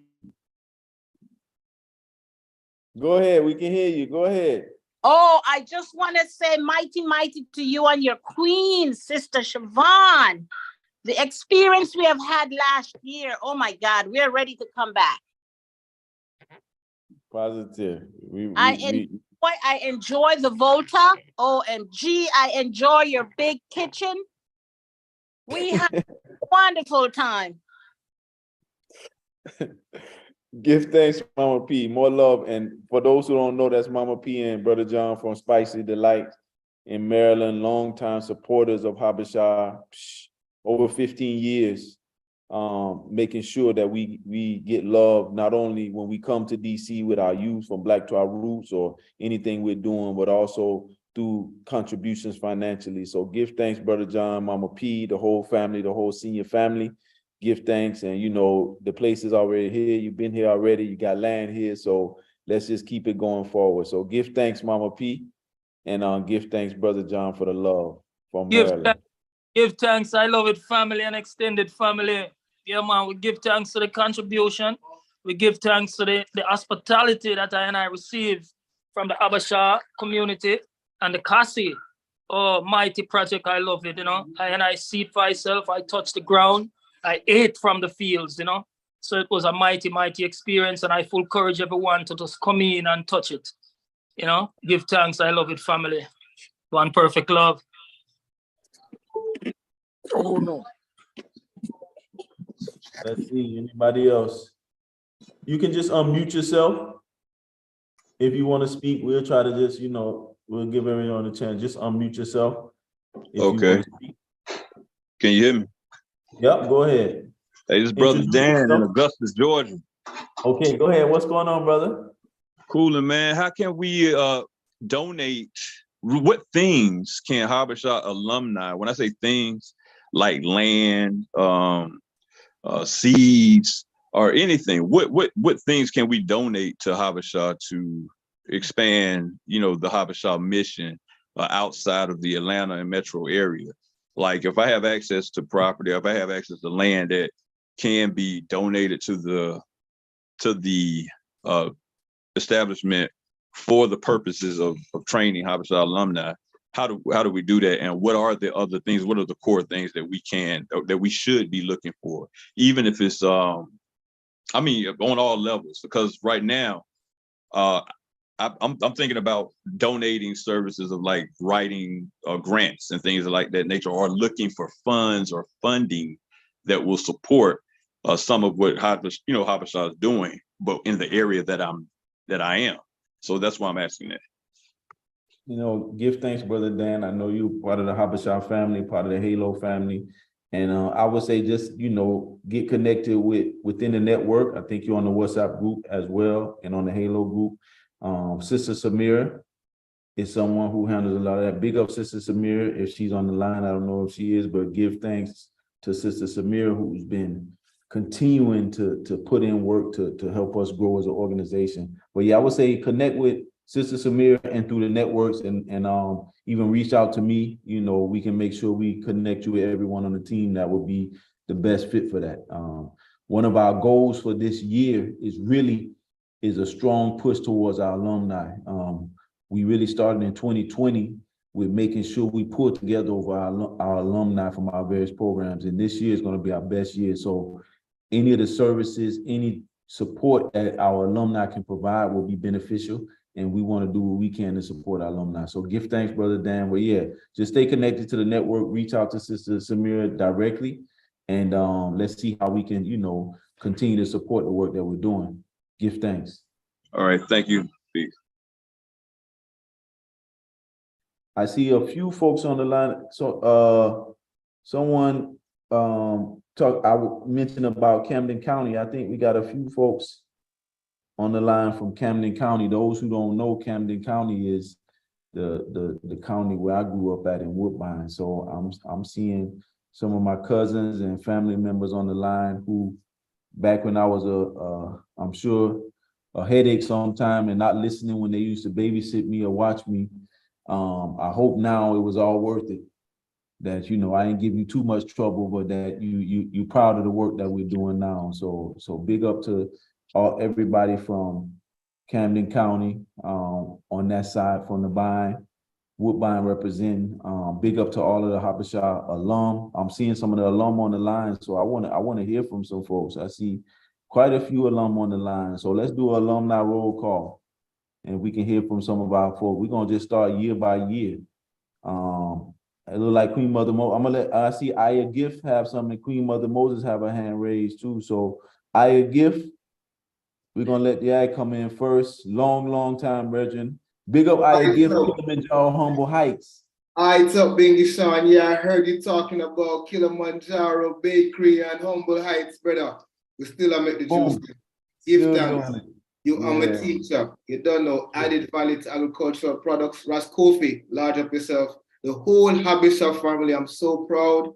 You know, my brother Ras Tayo, he went over there from Nigeria the other day and he had nothing but positive reports. So I'm looking forward to see how we can strengthen my brother. I put a donation forward and just go and live up. Manners, respect, salute from right here in Jamaica.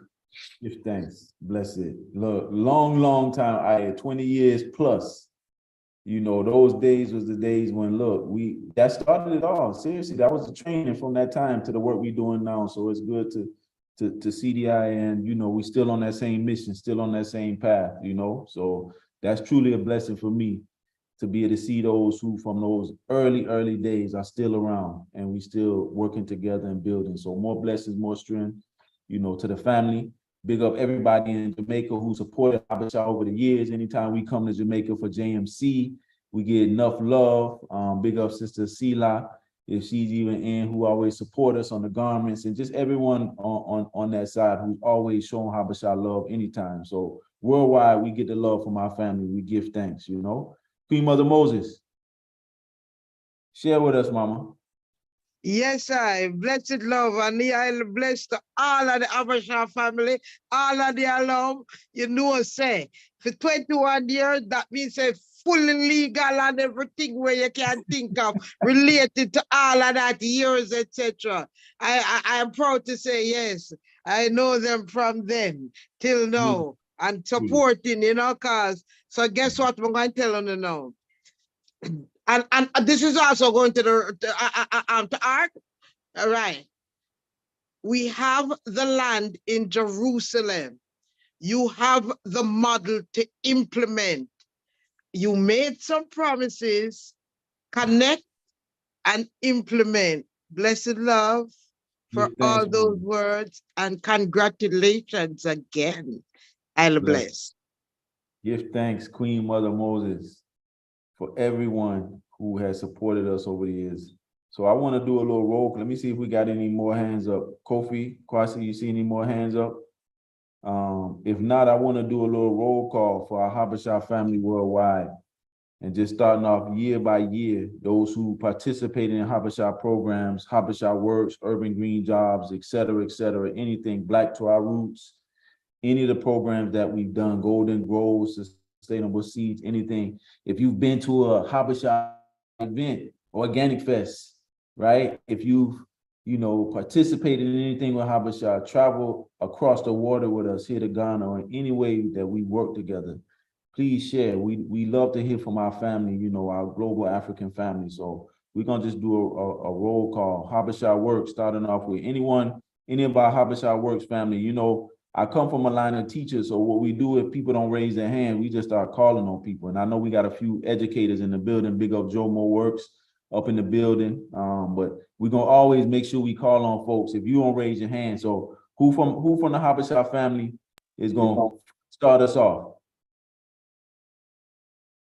I heard somebody. Who gonna start us off from the Habesha family? Introduce yourself, what year you were part of Habesha, and any Habesha memory that you want to share.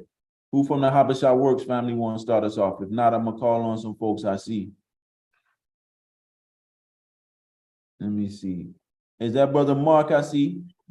My Aunt Blocks, one of the original first Habesha Works family. You one of the elders in Habesha Works, fam. So I'm calling on you to open it up if you hear this. Brother Mark from my Aunt Blocks. I think that's you, right? Let me see. Maybe he doesn't hear. Let me see who else is from that first year. Is Brother Ed on the line? Yeah, it's actually me. I see you called me out. Look, I told you, man.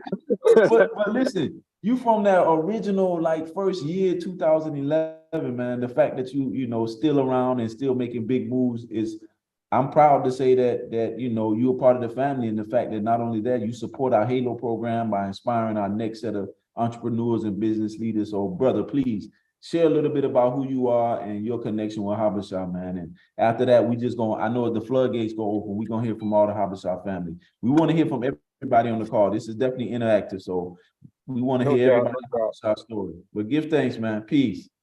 Peace, family. Brother Mark Pegues. Some people know me from Ujaman Solutions, but our new business, our new company is my Blocks. And so what we do is we help build solid organizations. So we do organization design, payroll, bookkeeping, things like that to help companies stay up. Habesha is one of our favorite institutions. I've seen it grow over a long period of time. And as we all know, it's very seldom that we see sustainable organizations with these kind of vibes that are truly Pan-African. I mean, don't just talk it, actually in practice, in real life. And so it's inspiring just for not only you all and people like us, but all the people who we don't even know, because we know a lot of people are observing. They'll be watching what we do because we are the leaders of society. If you think about it, you know, we're smaller in numbers, but people really feed off of what we do because we are culture. We drive culture. Now, of course, people want to add the mix and try to drive it in different directions. It gets convoluted, perverted, things like that. But at the end of the day, when people want to figure out what's real, or they want to get back to nature, such as these sustainable movements, share values, corporate, whatever you call it, going green. I mean, you talking about stuff that is our culture. We don't even promote it like that. That's just what we do. You know, we just promote ourselves. But this is where the world all of a sudden figure out, oh, this is what we should be doing, you know? And so it is very, very important that we scale what we do and be even more influential. And I think that Habesha has been an exemplar, it has been an exceptional example of that. I haven't made it over here to Ghana yet, but trust me, I am working on it for sure. But I definitely admire all the people I have met throughout the years that has been connected to Habesha. It is a large network. I've seen it grow, and these are all remarkable spirits. And I definitely look forward to the next 20 plus years of seeing where we take this thing. And I definitely plan on staying a part of the movement. So. Give thanks, Brother Mark, and big up to you and the work that you're doing, and even helping to introduce with the health of our people and how you do a lot of work behind the scenes that many don't know of, but particularly around the food movement. You're very, you know, you've been very instrumental in changing the culture, even, you know, your connection with Tassili's Raw Reality and the things that you do for others behind the business, helping our businesses get on point and seeing the connections between our food, our health, you know, our community, our stability, our growth, our creativity. So yeah, big up to you, brother. So I'm gonna keep it moving and look to hear from some more of the Habesha family who are on the line. Anybody wanna volunteer again? We got quite a few on the line, so I don't wanna go through all of them. I would prefer that you volunteer yourself, but I'm gonna call out somebody while I have them on the line. That we can see who I know can share a little bit about his experiences, you know, within the Habesha family, someone who has both been trained by Habesha, has helped to train others through Habesha, and is now a leader in so many ways in our community development. That's my brother Khalifa, the one and only brother Khalifa. Please, I see you over there in the cut, but I know you love being behind the camera, but definitely, you know, you're well deserved to be in front of the camera and the work that you're doing. So please, fam, share a little bit about, you know, your experiences with Habesha and just some of the work that you're doing, brother Khalifa. Good thanks, big bro. What's up, family? What's up, family? Khalifa here, in the home Adamsville behind me, preparing my own garden. Because as he stated, you know, behind the scenes, we tend to do a lot of work that we're giving unto others, and got to give back to self. Got to give to self, especially in this food networking system. And in being in Adamsville, thanks to the many works of me joining up and joining the likes of you all, I've been in him mentioning leadership, working on the food ecosystem over here in Adamsville, in the city of Atlanta, as I am taking the place of my elders as a community leader and leading them in the movement, just like the many works that we're doing at Habesha, building an ecosystem for us, our youth and our elders here in the community of Adamsville, the city of Atlanta. And it's been quite the journey. I've been through Habesha Works 2014. I'm still in the bill, you know what I'm saying? So we're gonna get a little jamming tunes while we outside. Through the Halo program, getting the business in order, urban Urban Agricultural Network and green jobs, getting the sustainable. I'm sorry, getting the green sustainable structures together, being sure we know how to control the flow of water, because as we know, being here in Atlanta, a lot of water has been flooding our communities and our neighborhoods, and being able to also get into the agroforestry of it all, because it's the forest. A lot of what we need is always around us, yet in urban areas like Atlanta, consistent degradation of the soil through the eradication of what makes Atlanta, which is our forest, is happening as we are in current works of trying to save one of our local forests here in the city of Atlanta as well. I'm doing that here in my own community. By getting my community members to understand things I was able to learn firsthand as to why the waters are important. The mitigation of the waters is important, and especially the maintenance of the forestry that is around us is important as well. And it was a great time last night. Taking up on the hosting of the mic is the outgoing event coordinator for HABESHA, as we were able to establish the birthday celebration so that we can get all of you all together once again to celebrate HABESHA and raise some funds and continue the great works that we were able to do with, and will be doing with, the Quaker Rando Sustainability Institute. Through many of you all joining me upon my journey, following Tanisio and Big Bro Rebellion and Big Bro Rosquami, and getting a great festival together, and Kofi, getting great festivals together, such as the Harvest Fest or Organic Fest. I was able to bring on many artists, many growers, many healers, creating the Healers Pavilion so that we can make sure the community understands that all these things are connected, as there is no culture without agriculture, and all things returns back to the food, and all things return back to the soil. I really, truly give thanks for the journey, the lessons, the information, and the gifts that was given unto me, unto you all. And I give you all one quick story. I shared it last night. I think I mentioned it in one of the videos, but I'll say it live. I was just out in the community, just being sure I could learn these skills and techniques, because I knew that I wanted to be sure I could spread this information, these skills, and spread these gardens.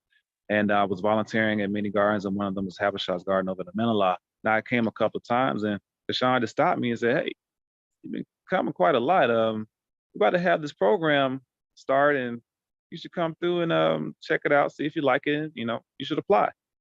I was about a year or two in, so I'm thinking, I'm pretty serious about education. I'm also a current teacher, and I'm still teaching with my Extreme Green Garden as a HABESHA Works graduate. And I say, yeah, I'm going to do this. I'm going to check this out, and I'm going to probably apply, because I know the importance of learning, the importance of technical learning, and ingraining oneself in the skills and the lessons. And I enjoyed every bit of it. And the honoree last night will become my teacher and my brother, Big Bro Charles. And I've been thankful for making that decision, and Kashawn even bigging up, seeing me in my work and my journey, and making sure I came along to join HABESHA with the collective journey of all. I appreciate everybody, and I speak up once again for everyone to be sure that you donate, and as well look forward to that silent auction. I've been scraping up my technology that I was able to bring back from Ghana, so I can get every little crook and cranny of photos and videos back, so I can be sure to gift anything I can to you all in terms of what I was able to capture. And I got 2 good images of the double rainbow that we caught. I know Jomo and Kofi kind of remembers when we were just tired and just laying out, just sitting there on the pier, up under the bamboo. We just looked up. And was like, wait, whoa, what's going on? After we moved all the poles and the chairs and the tables, and people have sung off back into their homes, we said, "Oh, what's that in the sky?" It says, "Is that a rainbow?" And we said, "Oh, it's beautiful. How amazing is it that at the end of this day, at this great works, do we see a rainbow?" And then not only that, I think one of the youth fest said, "No, I think there's 2." Looked up again, it said, it's 2? Double rainbow. The colorful serpent right there in the sky, just really making sure that we knew that Baba Kwekando was definitely looking upon us, ancestors definitely looking upon us, the people were definitely looking upon us, and saying that job well done, job well done, job well done. And definitely looking forward to journeying with you all and continuing this work. So please do donate. as I have, and I shall continue to work. And I look forward to growing with you all in the continuation of this work. Give thanks, everybody. Bless up, Sean. Yo, Khalifa, appreciate you, family, for over the years, always supporting anytime I call on you. Give thanks. Kofi? Yes, Sean. Yeah. We have some time restrictions. Our hosts Okay. are gonna have to leave us soon. What I'm thinking is that we need to have another one of these maybe in the second quarter, because we do want to be respectful of everybody's time.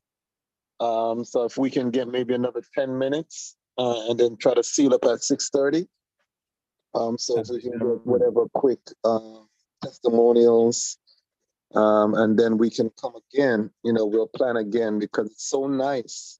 I think we got to do it twice. So it's important.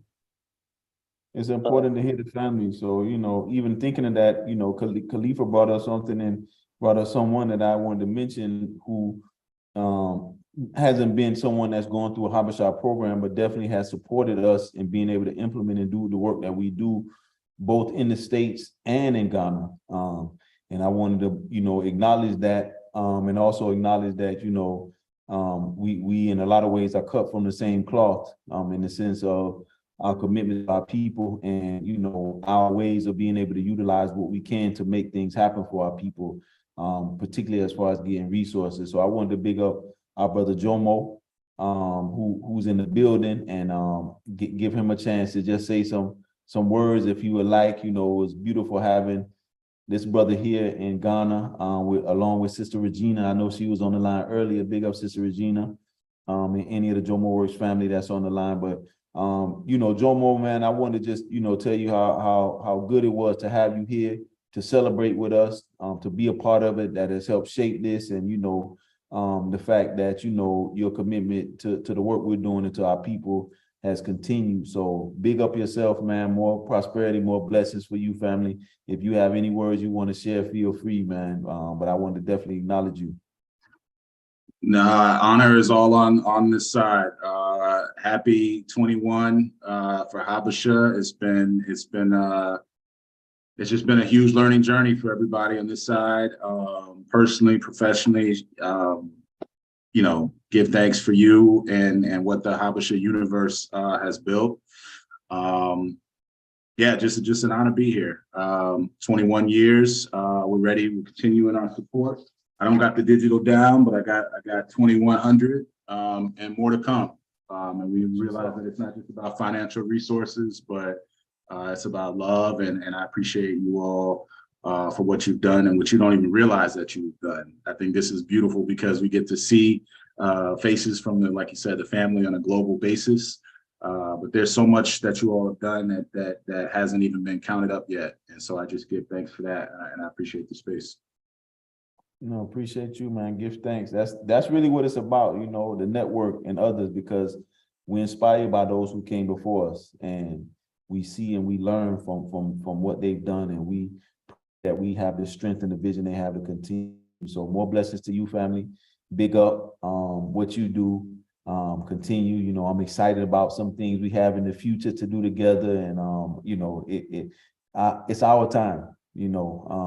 And speaking of our time, I was definitely pleasantly surprised when I saw one of my sisters on the line who was a HABESHA family member that I hadn't seen since another person was at her restaurant eating and called WhatsApp while I was on the phone with her. So I'm glad to see her, and I think I saw her king also on the line. But Sister Mudlin, if you're still there, from Green Love Kitchen, big up yourself, big up Green Love, big up the whole family that has been putting in work and been feeding our people literally, and connecting us through the food. So I just wanted to honor you, sis. If you want to say a few words, feel free to do so, but definitely glad that you and the family joined in the celebration and came on the line. So Sister Martin, if you're still on the line, you can please unmute yourself, and I don't know if you're able to show your camera, but definitely big up, to you and the whole entire family.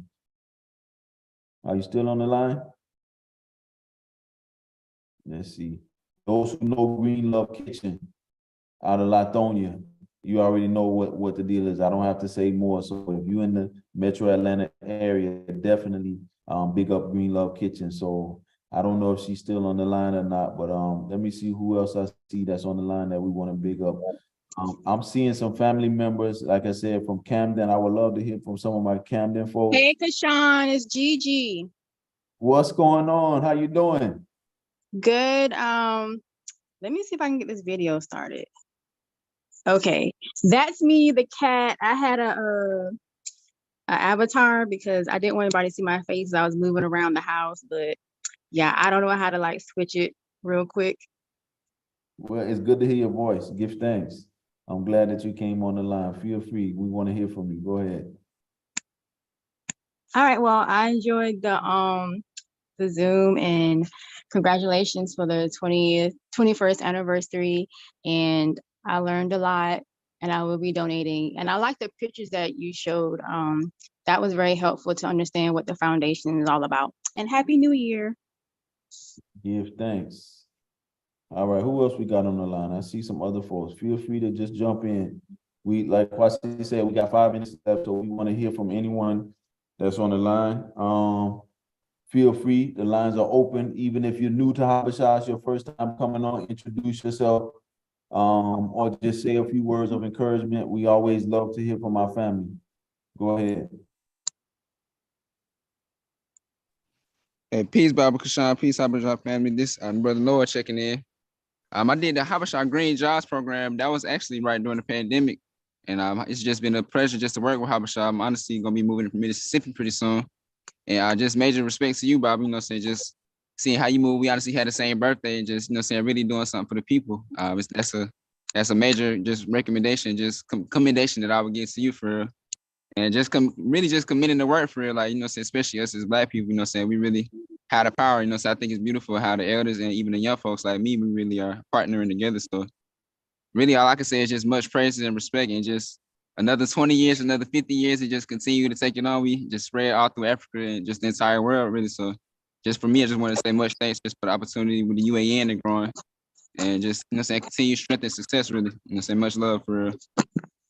Sure. Give thanks. Go ahead, Cole. No, give thanks.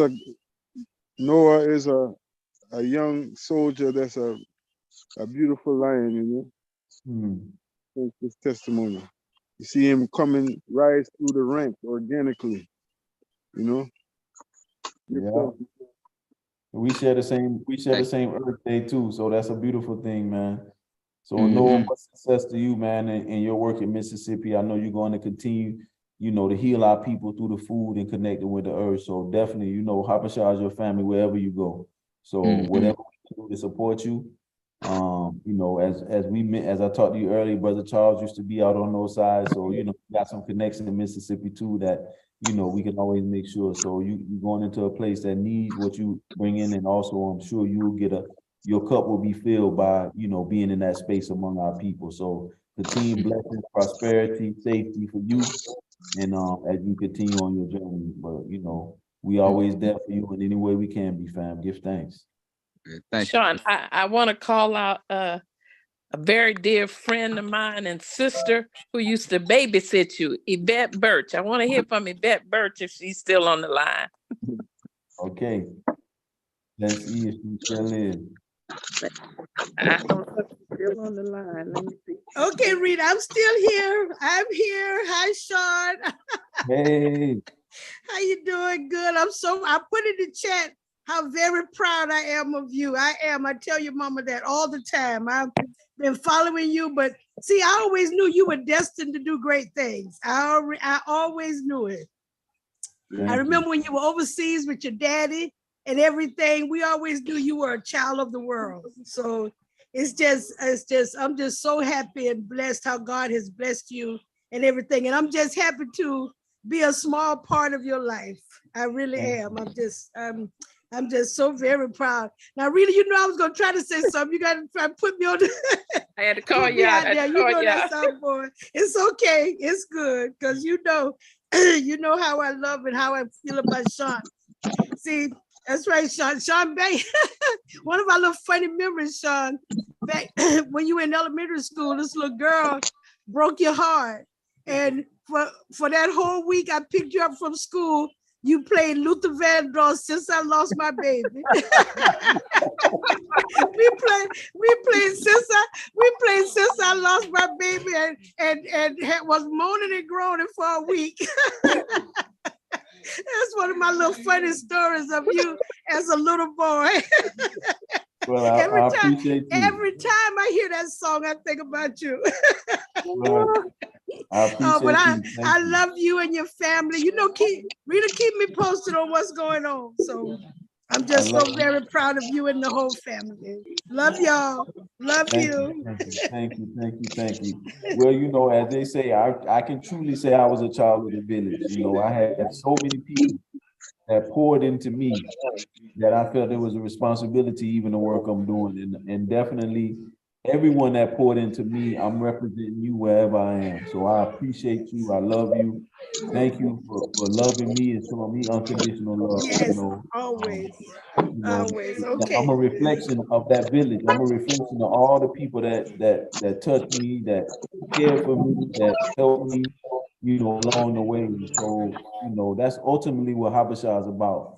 For us to be to honor those who have helped each other, who have you know, seen the best in each other and try to get the best out of each other. So I know we're coming up on that time, the 6:30 time frame. So Ross Kofi, I know you're the host.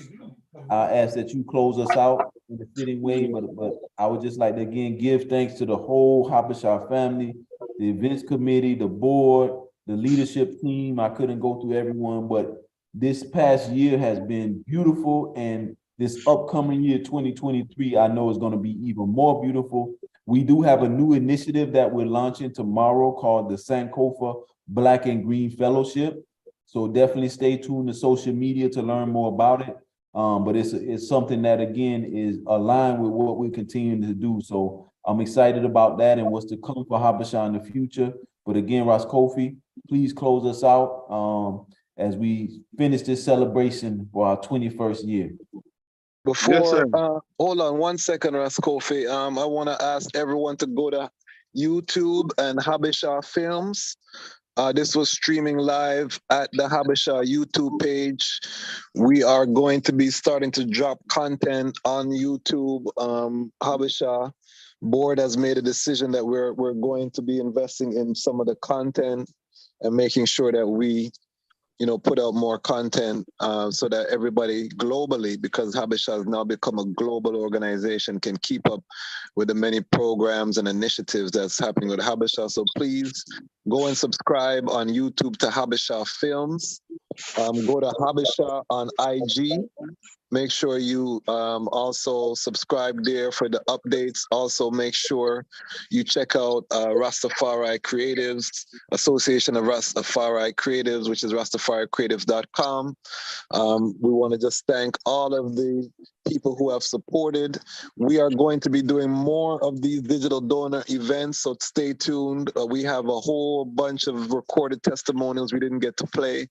So we'll play those out on social media, and we'll also save some of them for our next digital donor event. So stay tuned. We have to reach this $21,000 goal in our 21st year. So we're gonna keep you posted. And again, on behalf of the board, on behalf of everyone in Habesha, we just want to thank you for giving us your time on this Sunday afternoon. And with that, I will turn it over to our host, Ross Kofi. That's the love. So let's just digitally hold hands. Digitally hold hands. Digitally, spiritually hold hands. Everybody say, "Inshallah, my baby." Hey, don't be using that against me, man. See, now that's one of my old tunes, man. Back when I was, you know, don't use that one against me, man. I can't help it. I'm sensitive. You don't know how valuable that piece of information was. With all seriousness, thanks and praise. I just want to close by just acknowledging the image behind me and remembering a story that was translated in various religious texts that Abraham, the prophet, the priest, the king, was had seen the moon at one point. And you know, in that time, maybe among the people he was around, they was accustomed to worship whatever it seemed to be the most powerful thing. And so then he saw the moon it rose like it's rising now, and then it set. And he said, well, that can't be the creator. Same thing happened with the sun and the stars and everything, you know? And the whole point was that he recognized through observing creation that there is a sustainable force that is omnipotent and that is all powerful, which guides us and keeps all the planets in motion, keeps everything in order. And we acknowledge that power, and we are grateful for that power. And then that can take us back to the moon and the other various elements of creation. The moon is just one example. As farmers, that we understand has such a profound effect in the procession of things, you know? So we use creation and we read creation and we use and recognize these tools in creation. So we're grateful for this opportunity and grateful for this circle that's gathered here today. Those are here with us physically as well as those emotionally, spiritually with us, our ancestors, and those who are yet to come. For our ability to bear witness to our work, to bear witness to the work of our hands and the unfolding of the vision of our hearts. And we're grateful for HABESHA Incorporated, HABESHA Inc., HABESHAINC.org is the website. HABESHAInc.org is the website.